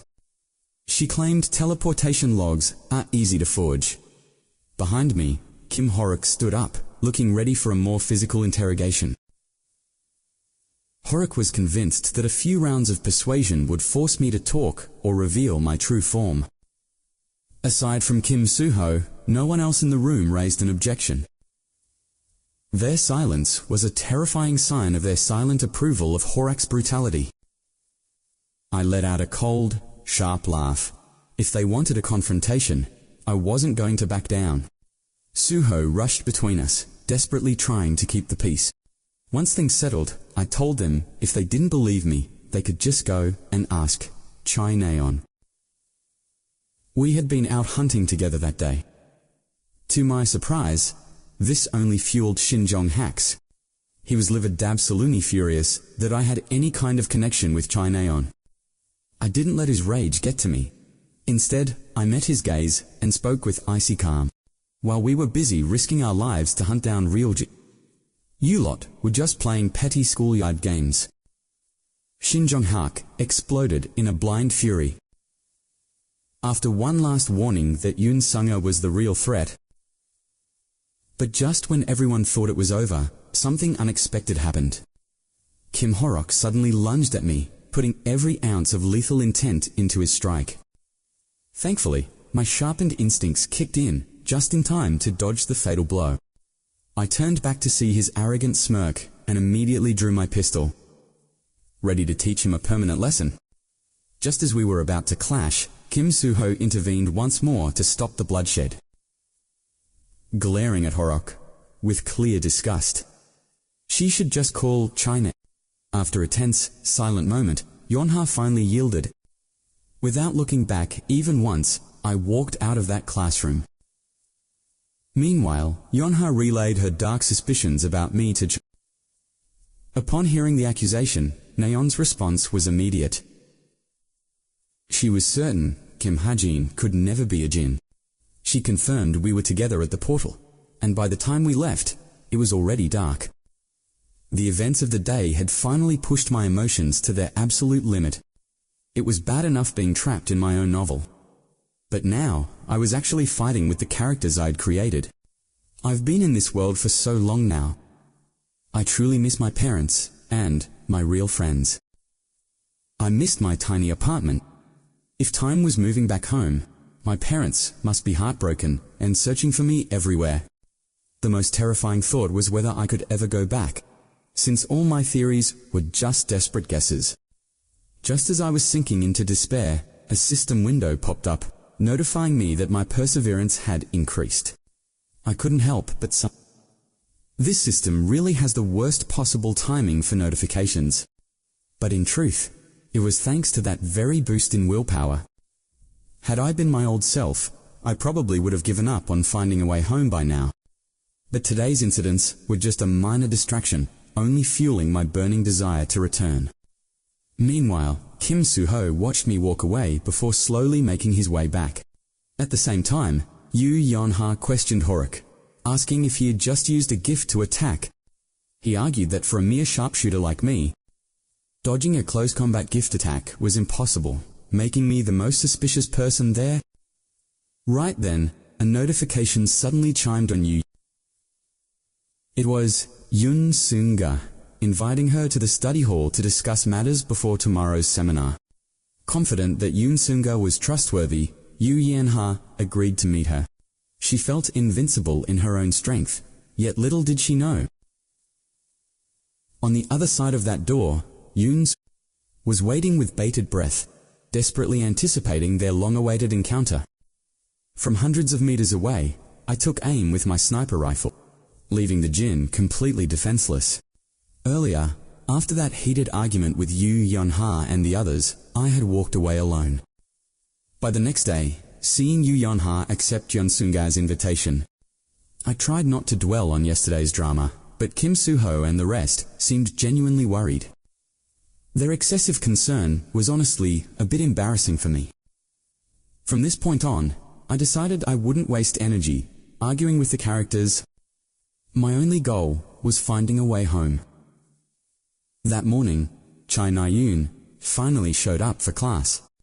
Seeing her struggle to walk, both Kim Soo-ho and Shin Jong-hak rushed forward to help. She brushed them both off. The instructor announced that midterms were now less than a week away. As soon as the written exams concluded, the grueling practical tests would begin immediately. The practical exams were divided into two main categories.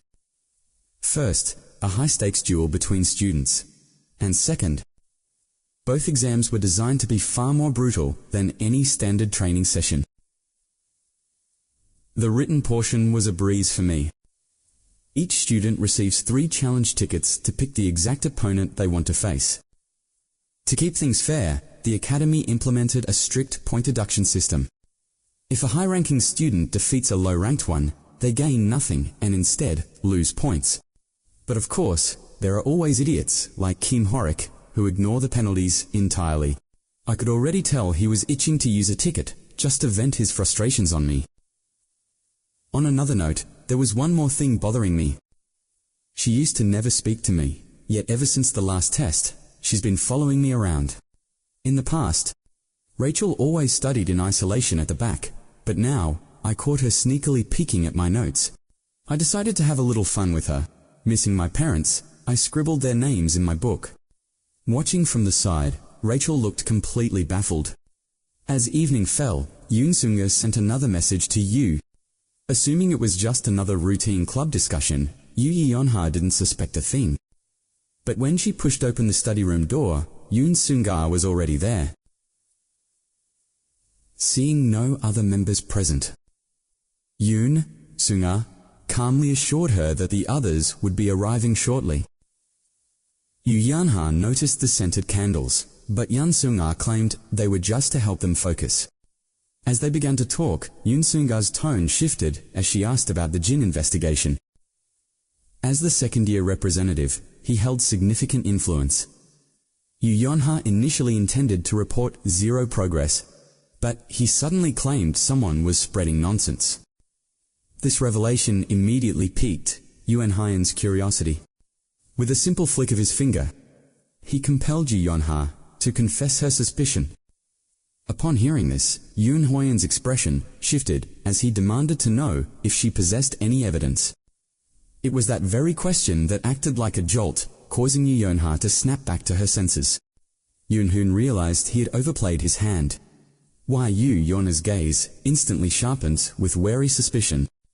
After all, an innocent person's first reaction to being doubted of evidence, she realized with chilling certainty that the man standing before her was anything but normal.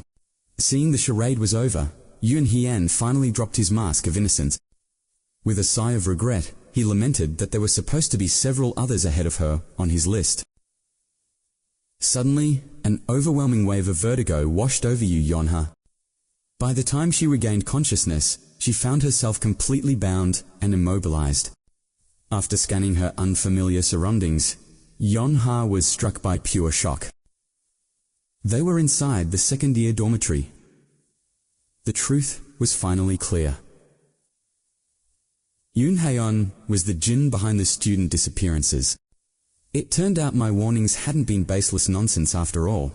Forcing herself to stay calm, Yu Yonha desperately tried to use her smartwatch. However, before she could make any progress, Yun Haiyan had already returned to the room. Fortunately, in those few precious seconds, Yu Yonha managed to fire off a single message. Surprisingly, she sent it to me. Staring at the solitary number 9 on my screen, I was initially left bewildered. Back in the dorm, Yun Haiyan had already snatched the watch away from her. From the name on the contact list, he deduced that I was the one who had uncovered his true identity. Yu Yonha warned him that the investigation team would eventually uncover the truth if anything happened to her. But Yun Haiyan didn't seem even slightly bothered by her threats. He planned to vanish from the cube forever the moment this day came to an end. His arrogance pushed Yu Yonha's rage to its limit, but her fury only seemed to satisfy Yun Haiyan more. He revealed that he was acting under the demon Lilith's orders, and Yu Yonha was his primary target. Meanwhile, I had finally deciphered the hidden meaning behind Yu. Without a second to lose, I summoned the Book of Truth to pinpoint her location. Once I had her coordinates, I immediately set out to find her. 10 tense minutes passed by in a flash. Despite being subjected to Yun Haiyan's relentless mental magic, Yu Yonha's indomitable will flared up every time she neared submission. Even Yun Haiyan had to marvel at her resistance, shocked that she hadn't been completely brainwashed yet. No matter how many times she regained her senses to struggle, the mental assault continued. Yun Haiyan remained confident that under Lady Lilith's overwhelming demonic power, escape was an absolute impossibility. But in the very next heartbeat, a bullet tore through the air and pierced straight through Yun Haiyan. This wasn't a standard magic bullet. The sheer agony of the impact was unlike anything he had ever felt. This sudden turn of events ignited a flicker of newfound hope within Yu Yonha's heart. As Yun Haiyan writhed on the floor in excruciating pain, the calm sound of my voice finally echoed. I was curious to know exactly how Yu Yonha was feeling at this moment. She was the one who had doubted me so intensely, only to end up being the one captured. Hearing my voice, Yun Haiyan began screaming a barrage of desperate curses and insults. It was obvious he was trying to buy time for his wounds to regenerate. I playfully warned him not to waste his effort. Debilitating effect. Assuming I was lurking in the shadows, Yun Haiyan began lashing out blindly, striking at everything around him. Even Yu Yonha couldn't avoid being caught in the crossfire. Mindless frenzy. I told him coldly to stop searching. I was already far beyond his reach. A barrage of bullets followed immediately, tearing straight into Ying. At that very moment, I was concealed in the brush. My desert eagle had already shifted, transforming into its lethal sniper rifle form. This sense of precision was addictive. Once again, I felt grateful for my choice. Long-range sniping is truly superior. I called out loudly to Liu Yangshi. I warned her that the special ammunition she gave me would run out today. If she has a conscience, she'd better have an even better batch ready later. I slammed another round into the chamber, while Ying Zhuan desperately tried to flee. But no one outruns a bullet. I didn't stop until my magazine was completely empty. I finally breathed a sigh of relief. Riddled with Latribute magic bullets, he was finished. Any demon would be at death's door. I then asked Liu Yangshi if she was alright. I told her to rest for a while, as the investigation team would arrive soon. Hearing that, Liu Yangshi finally stopped pushing herself and drifted into unconsciousness. Her final words before fading away seemed to be a faint thank you, but her voice was so weak that, from my distance, I couldn't hear a thing. At Cube Academy, the highly anticipated midterm exams had finally commenced.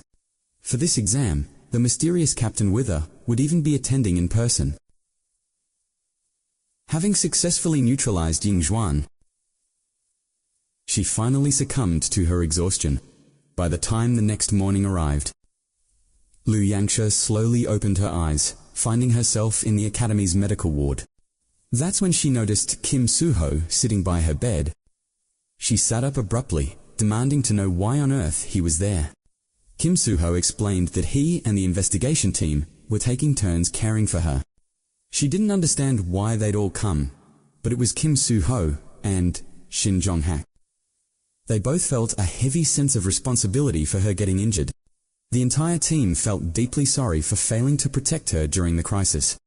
But Liu Yangshi disagreed, insisting that the incident was entirely her own fault. She then hesitantly asked if that person had come. She quickly turned away, keeping my identity a secret. Around noon, I received a notification. It was a message from Liu Yangshi. She thanked me deeply, vowing that she would find a way to repay my favor. For eliminating the demon, I was rewarded with a massive amount of SP. My sharpshooter mastery even reached level 7 after that perfect. Compared to all my previous actions, this was by far my largest SP windfall. It turns out that taking down a major antagonist from the main story really pays off. The rewards were generous, even though I spent a fortune in SP2. I used many points to upgrade, but saving Liu Yangshi was what mattered most. Just then, someone walked into the cafeteria and called out my name. I had reached out to Park Soo-hyuk the day before, asking him to meet me. To my surprise, the moment he reached me, Park Soo-hyuk dropped straight to his knees. He was terrified I was there to cancel our contract and begged me to reconsider. I sighed and explained that wasn't the case. I only had one reason for calling him. I told him I saw great potential in SH agency. Hearing my offer, Park Soo-hyuk froze in shock. As for the money, the mountain ginseng from the Purple Banquet sold for 400 million won. I decided to split this massive fortune into 2 separate parts. The majority went straight back into purchasing more stocks for Master of the Demon World. The rest was destined for SH Agency, as their long-term potential rivaled even the Demon Lord. Seeing me drop nearly 200 million won for investment, he stammered that he couldn't possibly accept such an astronomical sum of money. I insisted he take it, wanting us to grow together as partners in the future. I also told him to buy a proper magic pocket and a vehicle for the hunting grounds. That's the only way to get the work done efficiently. Once we finished our business, the afternoon sun was already beginning to set. We parted ways, but elsewhere, in a derelict factory, a ghostly shadow emerged from the ground. What finally surfaced from the darkness was a young boy. He asked his leader, "Master of the Demon World is listed. What's our next move?" The leader gave a chilling response. "Just seize whatever we need. Forget the rest." But the boy had more news to deliver. Someone had been aggressively and continuously sweeping up stocks of the Master of the Demon World. Second, several intriguing new homepages had surfaced on the Purple Banquet. The boy found one particularly suspicious, a group called the Agency of Truth. They claimed to answer any question. He wondered if they should test them with a request. However, the leader stopped him. We learn that this boy's name is Drew. Sensing the leader's growing irritation, Drew quickly changed the subject. He mentioned Cube's midterm exams next week, noting Kim Suho. The leader decided to observe personally, hoping to find someone worth recruiting. Days flew by until the Cube midterm practical exams finally arrived. During the exam week, the Cube Academy opens its campus to the entire world. Major guilds, associations, and employers. The students' parents also come to witness their children's growth. People from every corner of the globe had now descended upon the Cube campus. The festive atmosphere was electric. Many high-ranked students even had massive fan followings. With crowds of fans coming to watch, the energy was at an all-time high. On a campus this crowded, no one would look out of place. I launched the drone Park Suhyuk gave me to begin monitoring the school. It was a safety precaution, but then someone accidentally bumped right into me. The moment our eyes met, I was paralyzed by an overwhelming, terrifying aura. I recognized him. Instantly, this was the boss of the Chameleon Troupe. I knew the boss would show up today for the exams. But I never expected to run into him like this. I stared too long, lost in his settings. I realized I had to say something, or I'd look like a complete idiot. In my panic, I blurted out, "You're so beautiful." I regretted it instantly. The boss, luckily, he didn't say a word and simply turned and walked away. But things weren't as smooth as I hoped. Moments later, the boss contacted Drew. That guy who just passed him had completely ignored his cognitive interference item. That stranger had looked directly at the boss's true face. The boss ordered Drew to investigate my identity. Meanwhile, I was completely oblivious. While many recruiters flocked to the academy, the Chameleon Troupe had their sights set on only two specific targets. After observing him closely, they realized Kim Suho's core beliefs were simply incompatible. Their own. Once they finished scouring Shinjonghak, the troop members chose to leave the scene immediately. Infiltrating Cube isn't the real nightmare. It's the terrifying possibility of the story's plot shifting once again. If they happen to stumble upon students mid-exam, the elite security heroes guarding the grounds. A bloodbath would be inevitable. Cube is packed with high-ranking heroes who won't hesitate to kill. Some are even upper-tier elites. Today, Oh Junyuk and Seo Youngji have been on high alert. Despite patrolling the academy grounds multiple times, they've failed to detect any traces of the intruders. Oh Junyuk. Refusing to believe anyone would be bold enough to strike at a time like this. But as the two heroes pass by, a mysterious man emerges from the shadows right beside them. A member of the Chameleon Troupe, he's grown fascinated by the rumor of someone bypassing the Sura necklace's interference. After spending the day watching nothing but fragile, pathetic students, he was beginning to die of boredom. Just as he prepared to go test the boy's skills, Drew mocked his simple-mindedness while the boss intervened. The leader stopped him cold, knowing that with the duel approaching, there was no need for a premature test. Since the battle is about to begin, we'll see his true strength without wasting any unnecessary effort. The opening match of today's arena features Kim Ho, who used a special ticket to handpick his opponent. His chosen prey is none other than me. As I head toward the stage, a familiar voice calls my name. "It's you." She gestures to her subordinates, who promptly bring forward a heavy, reinforced case. Inside are 100 rounds of the most elite, far superior to anything used in exams. She tells me to take them and use them freely, promising to provide more whenever I run low.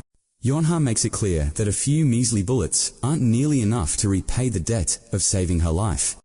She insists this is merely a small token of her appreciation. She also mentions that when the Academy demanded a statement on the demon's death, She kept my sniping a secret. Hearing this, I feel a wave of relief, and thank you Yonha for protecting my hidden identity. If word ever spread that I was the one who executed the shadow. After all, the demons serving under Lilith are notorious for being completely unhinged.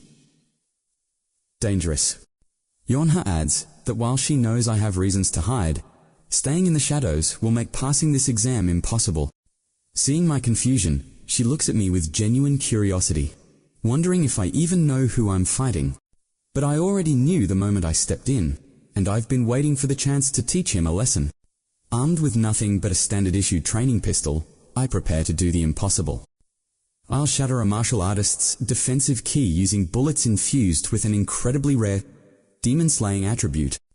Moments earlier, while I was waiting in the staging area for the match to begin, Yu Yonha didn't just give me expensive gifts. She also warned me about Kim Horak's brutal reputation. But I've already calculated my strategy. Now, all that's left is to wait for the signal to fight. Meanwhile, on the other side of the arena, Drune has finally compiled a full report for the boss. Kim Hajin's background in this world is painfully hollow. An orphan with no family and zero close connections. He entered military school at age 6. Yet his performance since arriving at Cube has been entirely mediocre. The only thing of interest, Drune found, was a staggering debt of 300 million won. Upon hearing the report, the boss's suspicion only grows deeper and more focused. How could such a seemingly ordinary person ignore so level mental interference in the eye? As the boss ponders this mystery, another elite member of the troupe finally makes his appearance. The newcomer is Chien Junghyuk, the man who occupies the red seat within the chameleon troupe.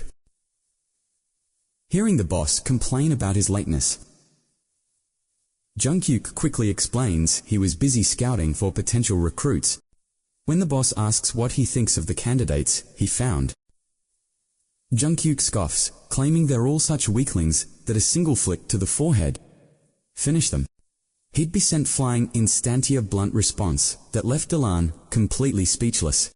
The captain values raw potential above all, and this year, the freshmen at the Cube are truly exceptional. Seeing an opportunity, Delan suggested the captain and Sai Jungi. It was perfect timing, as the freshman Kim Hajin's duel was starting. Remembering how the boy had read him before, the captain agreed.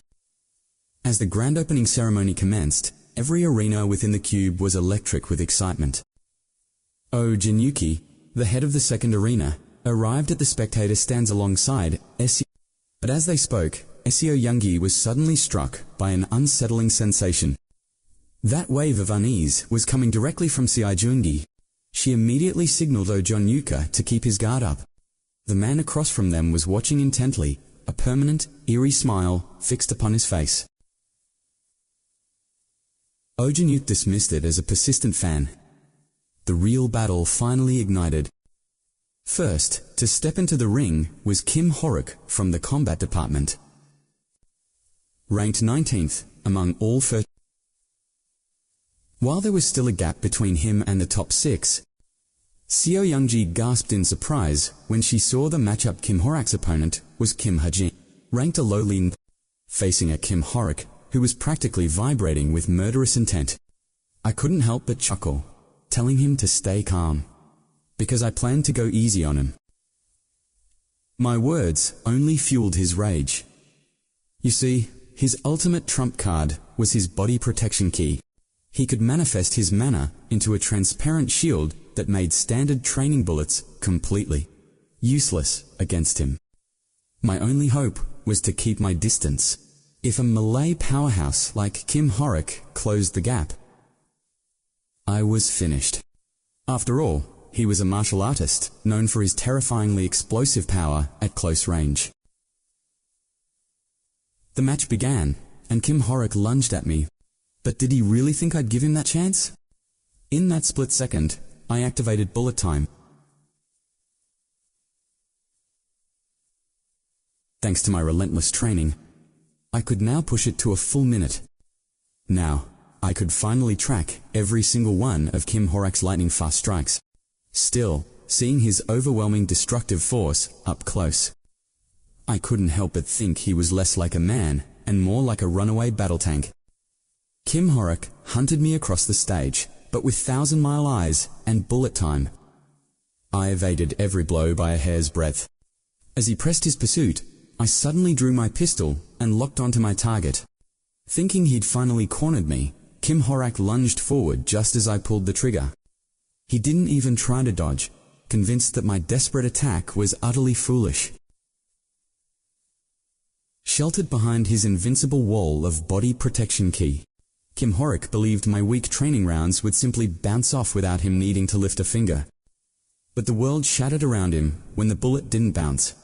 It tore right through his unbreakable barrier. The entire arena fell into a stunned silence, the crowd unable to believe their own eyes. A standard training pistol had somehow pierced through a master-level key shield. Kim Horak froze in absolute shock. The searing pain in his shoulder, the only proof that this was real. His pride and his ultimate defense had been punctured by a single, tiny bullet. He snapped back to his senses the moment he heard the chilling click of my trigger again. But it was already far too late. Trapped under my relentless rapid fire, Kim Horak was forced to curl up and protect his vital points. This was exactly the opening I'd planned for. If he thought he could just shrug off my shots, he was dead wrong. Because I hadn't just fired, Balutsai had infused them with my own sacred mana. Every round one fired carried the devastating weight of Kim Horak's offensive was officially over. Now, he was facing a never-ending storm of my precision fire. Every single shot became an insurmountable wall that he would never be able to cross. After dodging throughout, Kim Horak's patience finally snaps. He strikes with everything, using debris to shatter my balance. For a moment, his desperate blow seems to halt my momentum. Mid-air, I shout a warning, a flying dagger is coming his way.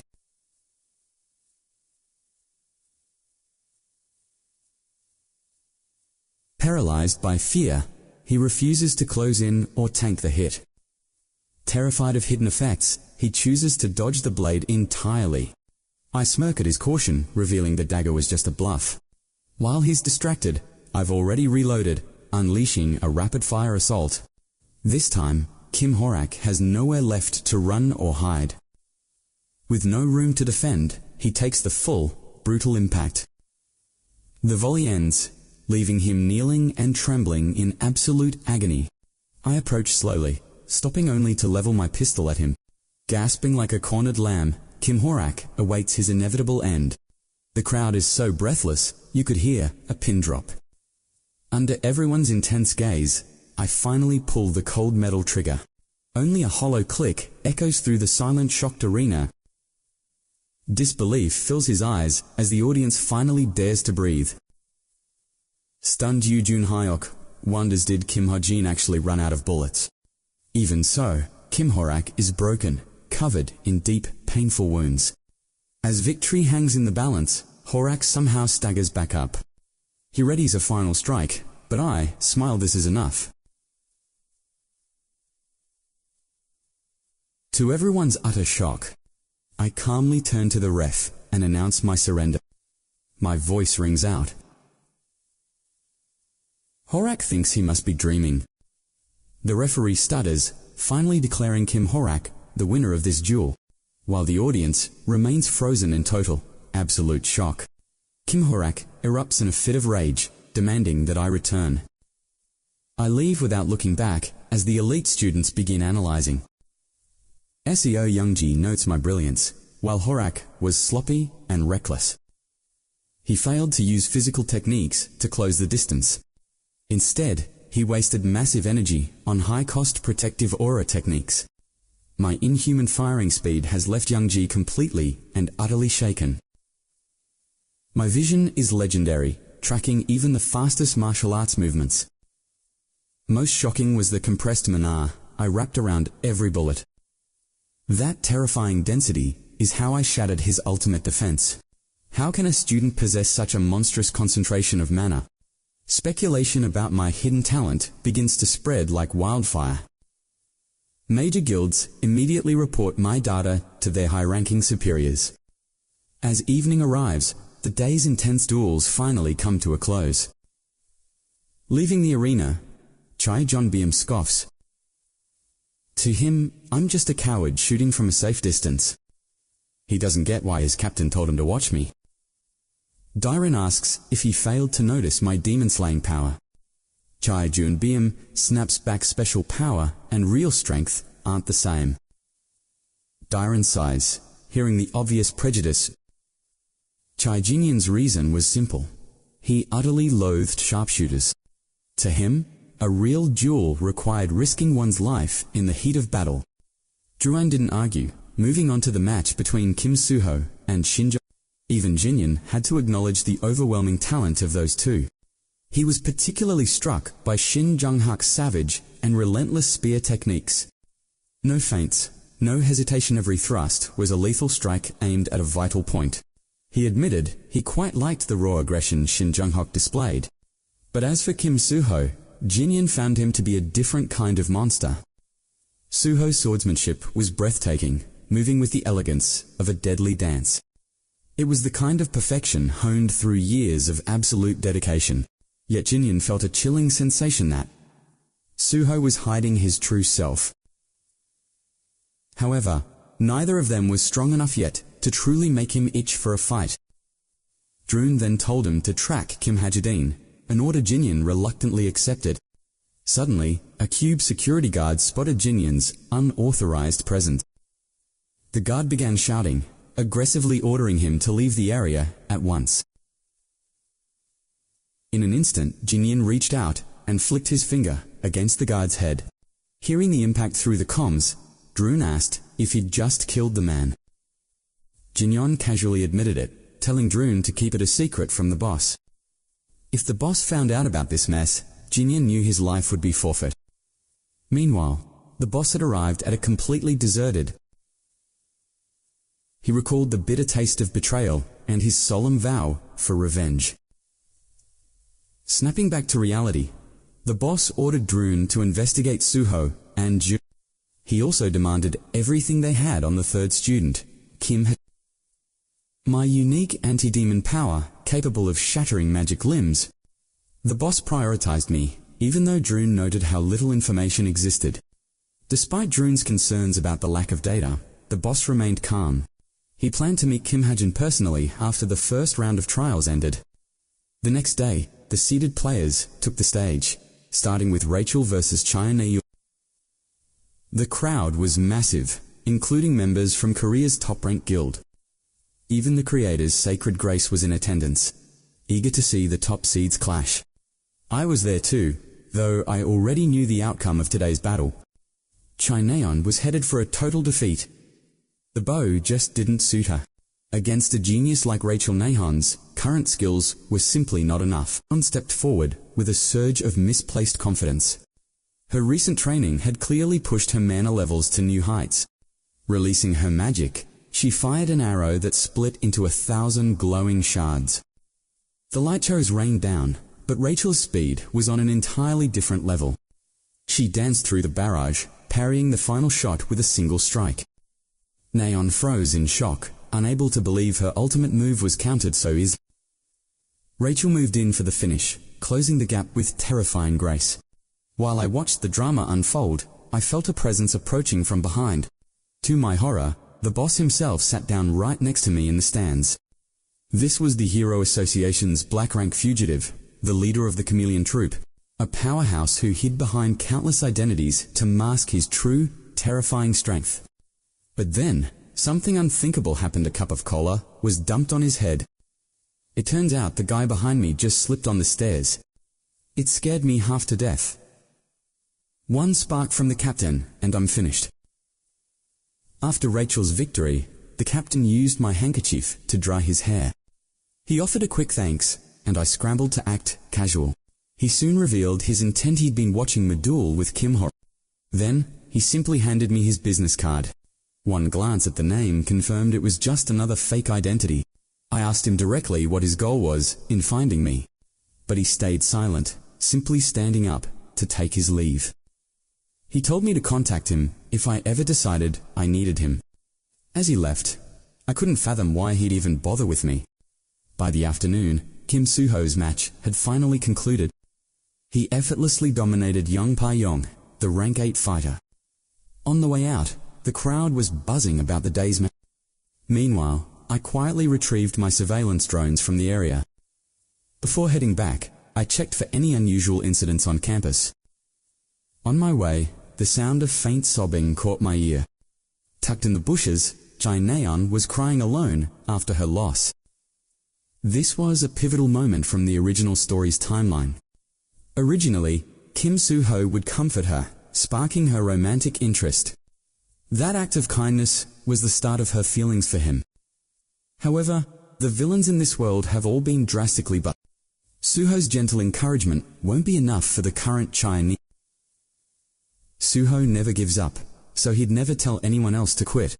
Because of that, she never abandoned the bow in the original plot. I found a way to guide her without ruining their fated meeting. I decided to send a message while she was at her lowest. She was confused to see a notification from me, of all people. But the contents of that message made her eyes widen in shock. I told her bluntly, the sword is her true calling. I urged her to drop the bow and change classes like I did. She expected sympathy, leaving her stunned by my cold words. Just as she finished reading, Soo-ho and the others finally arrived. Soo-ho tried to offer comfort, but she was already fuming at me. My message had ruthlessly invalidated every year of her archery training. With that, the first phase of the midterm exams came to an end. Back in my room, I reviewed the footage of Chai Jinyan's brutality. He fought without hesitation, motivated only by his own twisted joy. This world is full of monsters wearing human faces just like him. They are humans who utterly despise the very essence of heroes. Yet unlike common thugs, they possess overwhelming. I realized I can't just watch out for the original villains. Since this world is a remake, new threats could appear any time. The next morning, the monster hunting portion of the midterms began. Our examiner was the master mage herself, Jinju. Next, you'll be heading down to the arena to face off against phantom beasts summoned by our mages. These phantoms possess the same lethal power as real monsters and won't vanish immediately. The summon is cancelled. He issued a stern warning to everyone. If the pressure of the exam becomes too much to handle, surrender immediately. Your primary objective isn't necessarily to defeat the phantom beast. Instead, your grade will be determined by your survival time and how calmly you react under pressure. With the rules explained, the students were divided into groups, and the first batch headed down to wait. However, those waiting for their turn wouldn't be allowed to sit around idly. The proctor instructed everyone to analyze the ongoing battles, extermination drills. Suddenly, someone's watch went off, prompting the proctor to demand that everyone silence their smartwatches immediately. Chai Juwa reminded the class that these reports would impact their written scores, so they must take it seriously. And with that final warning, he officially declared the start of the monster extermination exam. The Yu from the first group found himself staring down a terrifying evolved ghoul. As the Yu engaged in combat, the students in the stands observed his every move with intense focus. Once the first round of testing concluded, it was finally time for the second group to step up. Unlike the others, her ranking geniuses like Li Younghan obliterated the phantoms instantly. Chai Naeon's battle was equally effortless, proving exactly why she was at the top of the class. After what felt like an eternity of waiting, it was finally time for my Group 10 to enter the arena. My assigned opponent was a hungry wolf. Knowing its close quarters strength, I opted for a cautious, defensive approach. Just as I thought I'd clear the exam without a hitch, a series of violent tremors suddenly rocked the arena. Meanwhile, Ojin Hyuk, who was out on patrol, received an urgent update about the situation inside the grounds. From the control room, SEO Youngji barked at him to stay sharp and maintain his focus. A security guard from Cube had recently vanished in the area, so there was no room for any carelessness. Someone had been murdered, and the killer was still out there somewhere. Because of this, they remained on high alert as the examination continued under a shadow of danger. The heroes quickly deduced that the source of the tremors was coming from the waters near Jung-Huk's position. Just as he prepared to investigate the sea, a wave of suffocating bloodlust washed over him. Ji Junjin of the Wicked Cause hadn't retreated. Incredibly, he was still lurking deep within Cube. Ojin-Hook coldly reminded him that this area was strictly off-limits to all unauthorized personnel. Ji Junjin initially acted as if he wanted to chat. But he suddenly rolled up his sleeves in a blatant provocation. Sensing the clear threat from the intruder, Ojin-Hook didn't hesitate and drew his weapon instantly. But just as the two were about to clash, that same violent tremor shook the ground once more. Paralyzed by an overwhelming pressure, both men turned their gaze toward the vast ocean. A colossal waterspout erupted from the center of the sea, and lurking within that swirling vortex was a monster of truly nightmarish proportions. Back at the arena, the instructors halted the exam immediately and ordered all students to evacuate to safety. I was stunned. In the original plot of the novel, this incident was never supposed to happen. In an era where heroes live and die by the blade, I had inexplicably fallen in love with a desert eagle. It was all possible because of my unique ability. With my power, even a simple handgun could transform into a devastating shotgun, making me invincible in close quarters. But now, an unprecedented crisis has completely derailed Cube's monster extermination exam. I stood there bewildered, searching my memories for a plot point that simply shouldn't exist. Worse yet, my phantom beast still hadn't been unsummoned, but the arena was deserted. It was then I realized this was no ordinary accident. There was a high probability that a traitorous Jin had infiltrated the group of summoned mages. I knew it couldn't be Chai Jua, since I had just seen him only moments ago. I never received any notification about a change in settings, but then I remembered, inside this exam hall, my computer hadn't flagged a single shift in any of the characters from the very beginning. If that's the case, it can only mean one brand new story arc has been triggered today. Meanwhile, in a different section of the testing grounds, a mysterious man appears before Rachel. He greets her with chilling composure, addressing her by her royal title, Princess. Rachel stands frozen, never expecting to see this man's face in a place like this.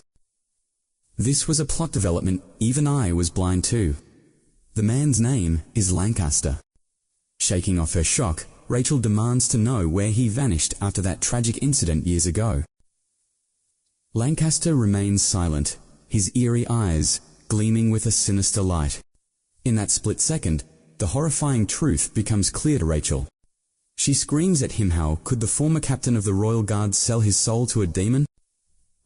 Lancaster merely offers a twisted, hollow smile. He spent his entire life serving his country, only to be betrayed. Now, he serves a new master. Realizing words are useless, Rachel lunges at Lancaster with killing intent. She is determined to capture him and bring him back to face justice. But Lancaster doesn't even move to dodge her fierce assaults. As her blade carves through him, it strikes nothing but a phantom trail of cold mist. With a mocking tone, he tells her that his true body is far from here. He only came to deliver a greeting. Lancaster reveals that chaos has erupted outside as monsters begin their invasion.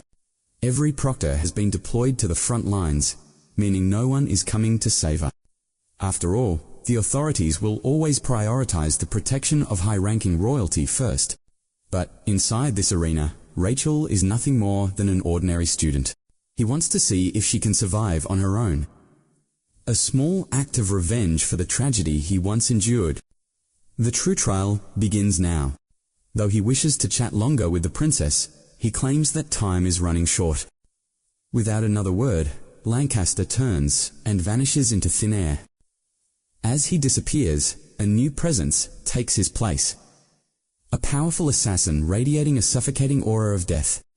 The moment they meet, the killer unsheathes his blade and strikes with lethal precision. His speed is so overwhelming that Rachel can barely react as she tries to gain some distance.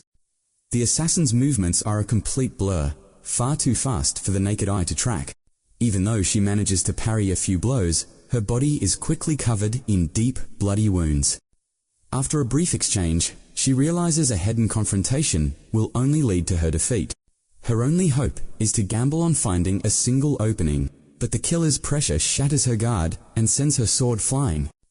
Just as the assassin prepares to deliver the final, killing blow, Rachel's fingers twitch in the shadows. It turns out a hidden wire was attached to her sword all along. As the killer lunges, she manipulates the wire, making the sword fly back to intercept the strike. At that critical moment, the wall behind them suddenly explodes. Spotting a newcomer, the assassin ignores the weakened Rachel and charges straight at me as I burst through the debris. Seeing the threat, I burn my SP points, transforming my Desert Eagle into its devastating shotgun mode.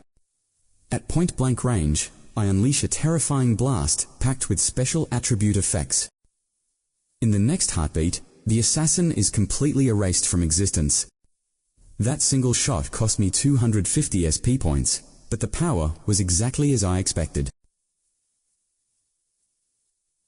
Looking up at my silhouette, once the danger had passed, I stepped forward to check on his condition. Even if Rachel remained silent, her gruesome, bleeding wounds told me everything. Luckily, I had medical supplies on hand to give her some quick first aid. She let out a pained gasp, so I urged her to stay strong. If I didn't stop the bleeding now, she risked losing her hand. After finishing, I stared at the crimson-stained bandages and my hand. That's when the gravity of the situation finally hit me. I had somehow managed to win over the heart of Cube's icy princess. As Rachel thanked me, I quickly hid the bloody gauze behind my back. The chaos finally subsided, and Instructor Chunjiwa arrived on the scene. She moved to rescue us, but another mage interrupted with urgent news. 2 students were critical elsewhere. Chun's expression turned deathly grim. Someone had sabotaged the exam. By evening, the crisis had finally settled. Yet, Woo Jin-hyuk sat by the shore. So Youngji found him and asked why the great python had appeared. But the truth was, even Jun-hyuk didn't have an answer. He only knew an intruder had driven the massive beast back. Someone provoked it, then repelled it with terrifying, raw strength. Haunted by that power, he suspected the guard's mysterious killer. Between the intruders and high-rank monsters, the exam was a total bloodbath. Jun-hyuk knew the academy was about to face a massive storm. By the next morning, news of the disaster had gone global. Consequently, the rest of the midterm exams were postponed indefinitely. Between public inquiries and repairs, all classes were officially cancelled. The students were suddenly granted an unprecedented 10-day holiday. While the instructors scolded the excited students, I checked my pack. My laptop finally pinged. A new message had just arrived. This co-author update was late, but its contents were alarming. A character named Lancaster was buffed now, a lethal threat to Rachel. Lancaster was a villain I had originally designed for the Empire arc. His singular, dark goal was to bring the entire Empire to its knees. He was supposed to be a powerhouse villain for the late game. Now, he's appeared early, and he's far stronger than I ever intended. Still, I got what I needed. A sample of Rachel's precious blood. As I planned my next move, an elbow suddenly slammed into my head. I turned around to find Chian Nayan, looking as smug as ever. It was no accident. She was clearly looking for a fight. This was her petty way of getting revenge for our last talk. To the other students, our bickering was just another normal day. I didn't care about her antics. I had much bigger problems to solve. She walked away, satisfied, mocking me for being a total coward. Suddenly, a notification chimed on Nyan's own smartphone. It was the official exam analysis report, and she opened it immediately. The file was packed with detailed data on her combat performance.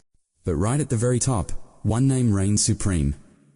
Kim Suho's evaluation of Chinaean was nothing short of inspiring. He believed that despite the recent blows to herself, Chinaean remained a natural-born prodigy with the bow. Of this, Kim Suho was absolutely certain. If she maintained that examinable confidence and kept growing, reading Suho's heartfelt words, Chinaeon blushed. Having never received such praise before, she made a firm resolution. No matter what anyone said, she would stay dedicated to being an archer. Curiosity piqued, she continued reading to see what others thought of her. However, the next comment was completely anonymous. It was quite lengthy, and she began reading it with a happy heart.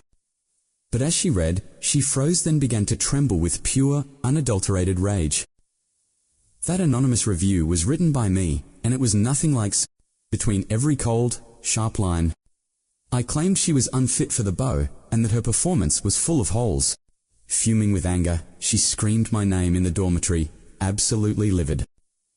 A new member of the chameleon troupe is appearing, his signature color being yellow.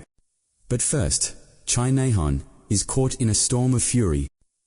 Meanwhile, unaware of her rage, I was back in my room, carefully placing the seed of Evangeline onto a piece of gauze.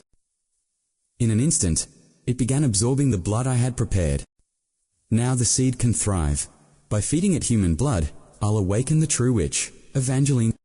Since it was given by the kind-hearted Rachel, and nourished by my own lifeblood, surely she won't become a villainous witch. I just need her to grow quickly so she can assist me later on. As I imagined her future, my heart suddenly hammered. The second stigma was manifesting, and at the most unexpected time. The agony of the stigma etching into my soul was beyond words. Even with my maxed out willpower, I couldn't hold back a soul-tearing scream. The next morning, I contacted Park Soo-yuk to head to the hunting grounds. My wrist was still stinging, and I looked exhausted from the sleepless night. Seeing my haggard state, Soo-yuk asked me what on earth had happened.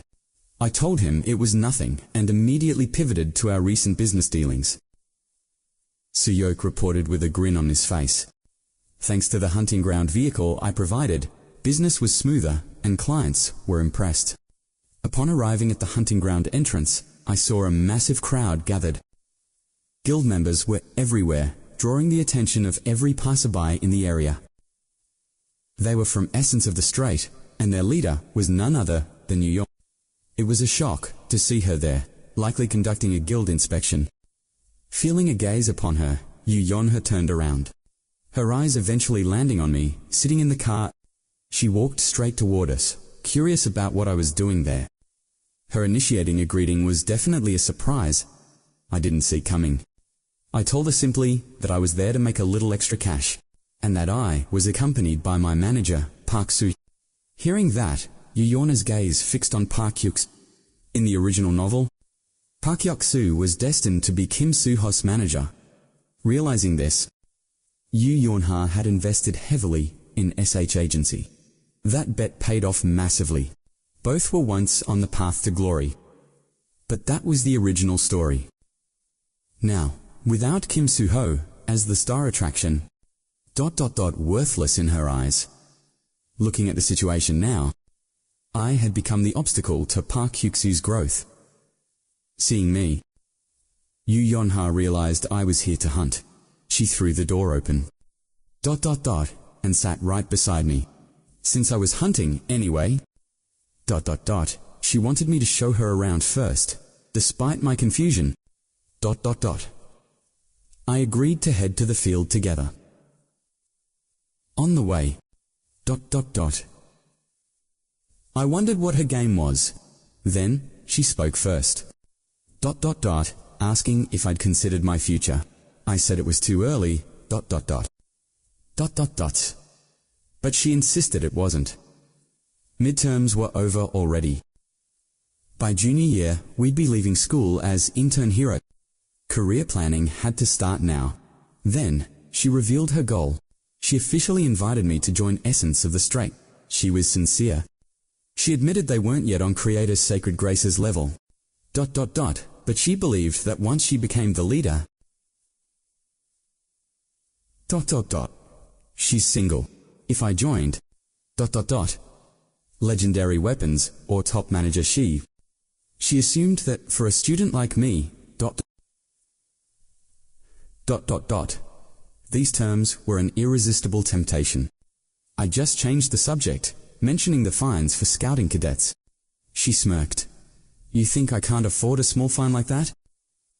As she pressed me, the car braked hard, slamming her into the seat. Driver, she snapped, demanding why he stopped. Park stammered, pointing out the monsters. His response caught Yonha completely off guard. She couldn't believe an ordinary manager knew the monster spawn points. Park explained that in April, weaker monsters are pushed to the outskirts. Knowing I was a sharpshooter, he'd scouted this perfect spot. This was all based on his field research, totally reliable intel. I took the chance to tell her Park was an elite manager. After saying goodbye, I stepped out to begin my hunt. As for Yonha, her guild members were arriving soon. As I left the car, Yonha tapped the glass and asked Park Yaksu for his card. Throughout the break, I focused solely on my training. When school resumed at the academy, the exam results were posted. Naturally, I took first place, with Rachel holding on to second. And because of the lesson I taught, to those bullies during the practicals, they were finally staying quiet. It was the most peaceful time I'd had at Cube Academy. The only small variable was China. He knew that anonymous report was my doing. I briefly considered playing dumb. But Chai Neon was certain that obnoxious. I claimed it was for his own sake, but Chai Neon was absolutely livid. As a fellow archer, he felt I lacked vision. He challenged me to a bet. To his shock, I accepted the challenge without a single moment's hesitation. The stakes were set. If I won, I requested time to train my skills, and Chai, he truly wanted to see how a few days' practice could beat years of training. I felt confident. My master archer proficiency was already at level 7. Once I adjust to the range and precision, losing to him is impossible. He mistakenly thinks his archery matches his swordsmanship, so he avoids the blade. Yet, since childhood, his real foundation was always built on the sword.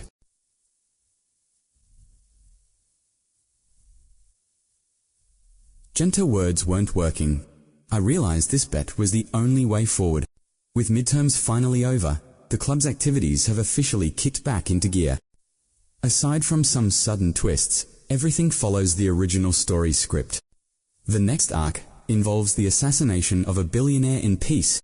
Coincidentally, the travel club's destination for today is that very same city.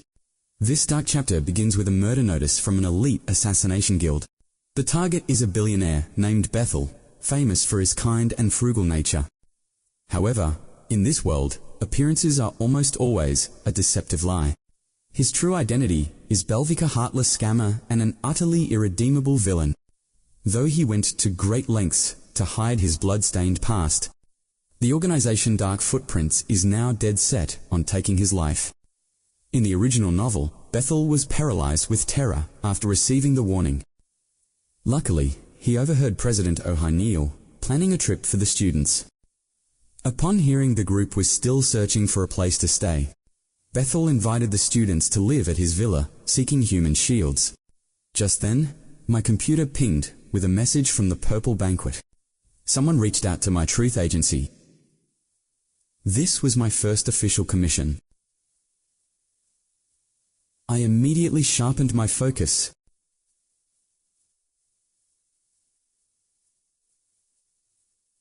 The client needs me to locate a scammer who has been blackmailing their family. As I read through the file, I realized the scammer was none other than Bethel. Meanwhile, deep within the shadows of the city, inside the Chameleon Troop's hideout, members were reviewing the cube They watched my duel with Kim Horan. Stigma power always leaves people shocked. Some members believe I could be a highly valuable asset to their cause.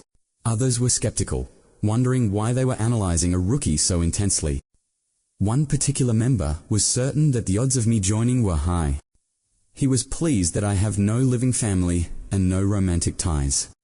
An isolated soul like me is far easier to control with the allure of wealth. Their goal is hunting a traitor, and my stigma power is the perfect tool.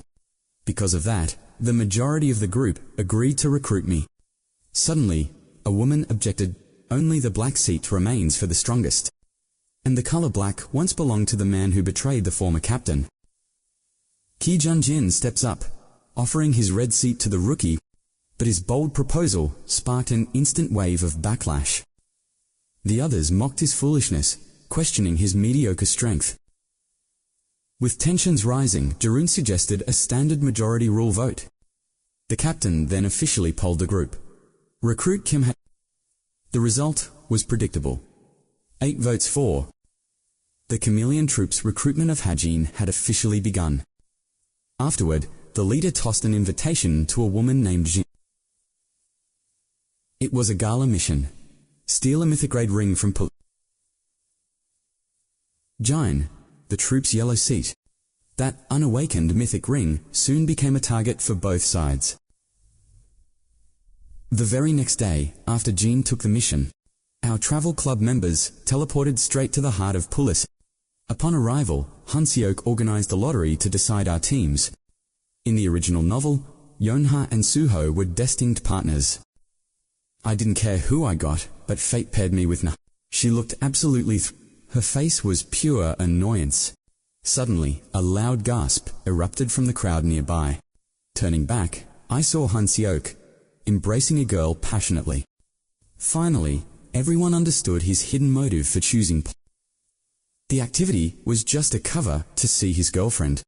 He introduced Natasha, our travel doctor, and his lady love. We were granted free time for a little sightseeing. Before the mansion gala, Nayeon surprisingly asked where I was going. "Let's grab some food," I replied casually. I wondered why she even wanted to stick with me. She snapped back, "We're partners. Should I just ignore you?" I couldn't help but notice she was different from before. Nayeon scanned the unfamiliar surroundings with a frown. She was lost, having no clue where to find a restaurant. "Just follow me," I said, checking my preloaded smartwatch map. She warned me about her picky taste, but I knew her well. Moments later, we stepped into a truly magnificent restaurant. Even the wealthy heiress was stunned by its opulence. She sat down, baffled how I'd secured such a reservation. I kept quiet. It was all thanks to the Book of Truth. I handed the menu over, letting her choose whatever she wanted. As an elite heiress, she certainly knew her way around fine dining. Gazing outside, I suddenly spotted a very familiar face. I bolted upright, told her to wait. Their presence here meant the plot was shifting in a new direction. It was Yoon Sung-ah, the vice leader of Creator's Sacred Grace. I intercepted her, demanding to know why she was in pure. To my shock, she feigned ignorance and hid behind her companion. But just as I pressed for answers, a notification suddenly pinged. I quickly apologized, claiming I had mistaken their identity. Outside the restaurant, I flipped open my laptop to check the system. It was a revision notice sent by the other A report had ignited an explosive conflict between Jin and Yoon. That explains his sudden appearance and why Yoon Sung-ah is in FEs. Years ago, Jin and Yoon Sung-ah were both members of Holy Grace. They had survived countless missions and life-threatening dangers together. Surviving hell made them friends, but Jin betrayed her when it mattered most. His reason for such a cruel betrayal? It was simply for fun. After that fateful incident, she discovered his true identity. The Yellow Master of the Chameleon Troop. Jin Balralinga, Master of Disguise and a notorious villainous thief. Once identified, Yoon Sung-ah left with her subordinate, Yulan, to relocate. They had unexpectedly received a mysterious letter earlier. It claimed Jin would appear at a high society party in F. She was skeptical. Yet she knew Jin couldn't resist such events. Because inside this party's grand banquet hall lay a myth-grade artifact. The legendary ring of Hermes. Meanwhile, Chinayan and I finally finished our dinner. I suggested we split up as the exclusive party began at 5 p.m. I needed a vantage point to observe the interior layout clearly. Chinayan agreed to the plan and turned to leave. I made sure to warn her not to get lost again. After a long wait, the masquerade party finally commenced. Disguised guests began streaming into the castle one after another. Inside, Yoo Yeonha and Kim Soo-ho were drawing everyone's attention. I stayed outside the mansion, waiting for Yoon Sung-a to arrive. This masquerade was held in an ancient castle near. My task was to ensure the story stayed on its original path. Using my 1,000-mile eye, I detected a mana portal nearby. Only a djinn could manually create a teleportation point like that, which meant one thing. A powerful djinn with spatial abilities was hiding at the party. Another alert flashed on my screen from the co-author. He stated that the Ring of Hermes hadn't even awakened yet. A setting error had triggered a chaotic shift in the Philosarch. The Wicked Society, a brutal djinn group, was coming for the ring. Their leader was a ruthless man named Kim Hak. They were responsible for global relic wars and horrific terrorist attacks. I couldn't believe the co-author dragged such dangerous monsters in. Tonight would be chaotic. I used ether to forge a concealing mask. I began scanning the area for any suspicious movements. My 1,000-mile eye allowed me to spot the intruder deep within the banquet hall's high-security vault. A man neutralized the guards and entered the room housing the ring. Gazing at the shimmering ring inside the safe, the man reaches out with trembling excitement. But his joy is cut short as Yoon sees. It seems this man is actually Jane. While he wonders why she is there, she suddenly lunges and grabs him in a tight grip. With a cold gaze, she declares she will never be fooled by the same man twice. In the next heartbeat, she sends him flying with a violent and devastating shoulder throw. A thunderous boom echoes as the entire room shatters under the sheer force of the impact. Such terrifying destructive power sends the banquet hall into a state of total panic and alarm. A figure emerges from the rising dust incredibly. As he flees, he wonders how his perfect disguise could have possibly been compromised so easily.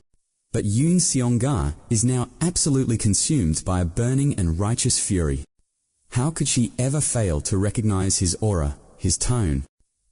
Jane continues his taunts, mocking how she was never this observant during their time in the past.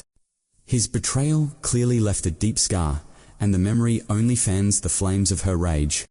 Just as she prepares to strike, a whip lashes out to intercept her deadly attack. The ones standing in her way are none other than Lee Young-cha and Kim Soo. Knowing nothing of the truth, they only wish to stop the destruction of the elegant gala.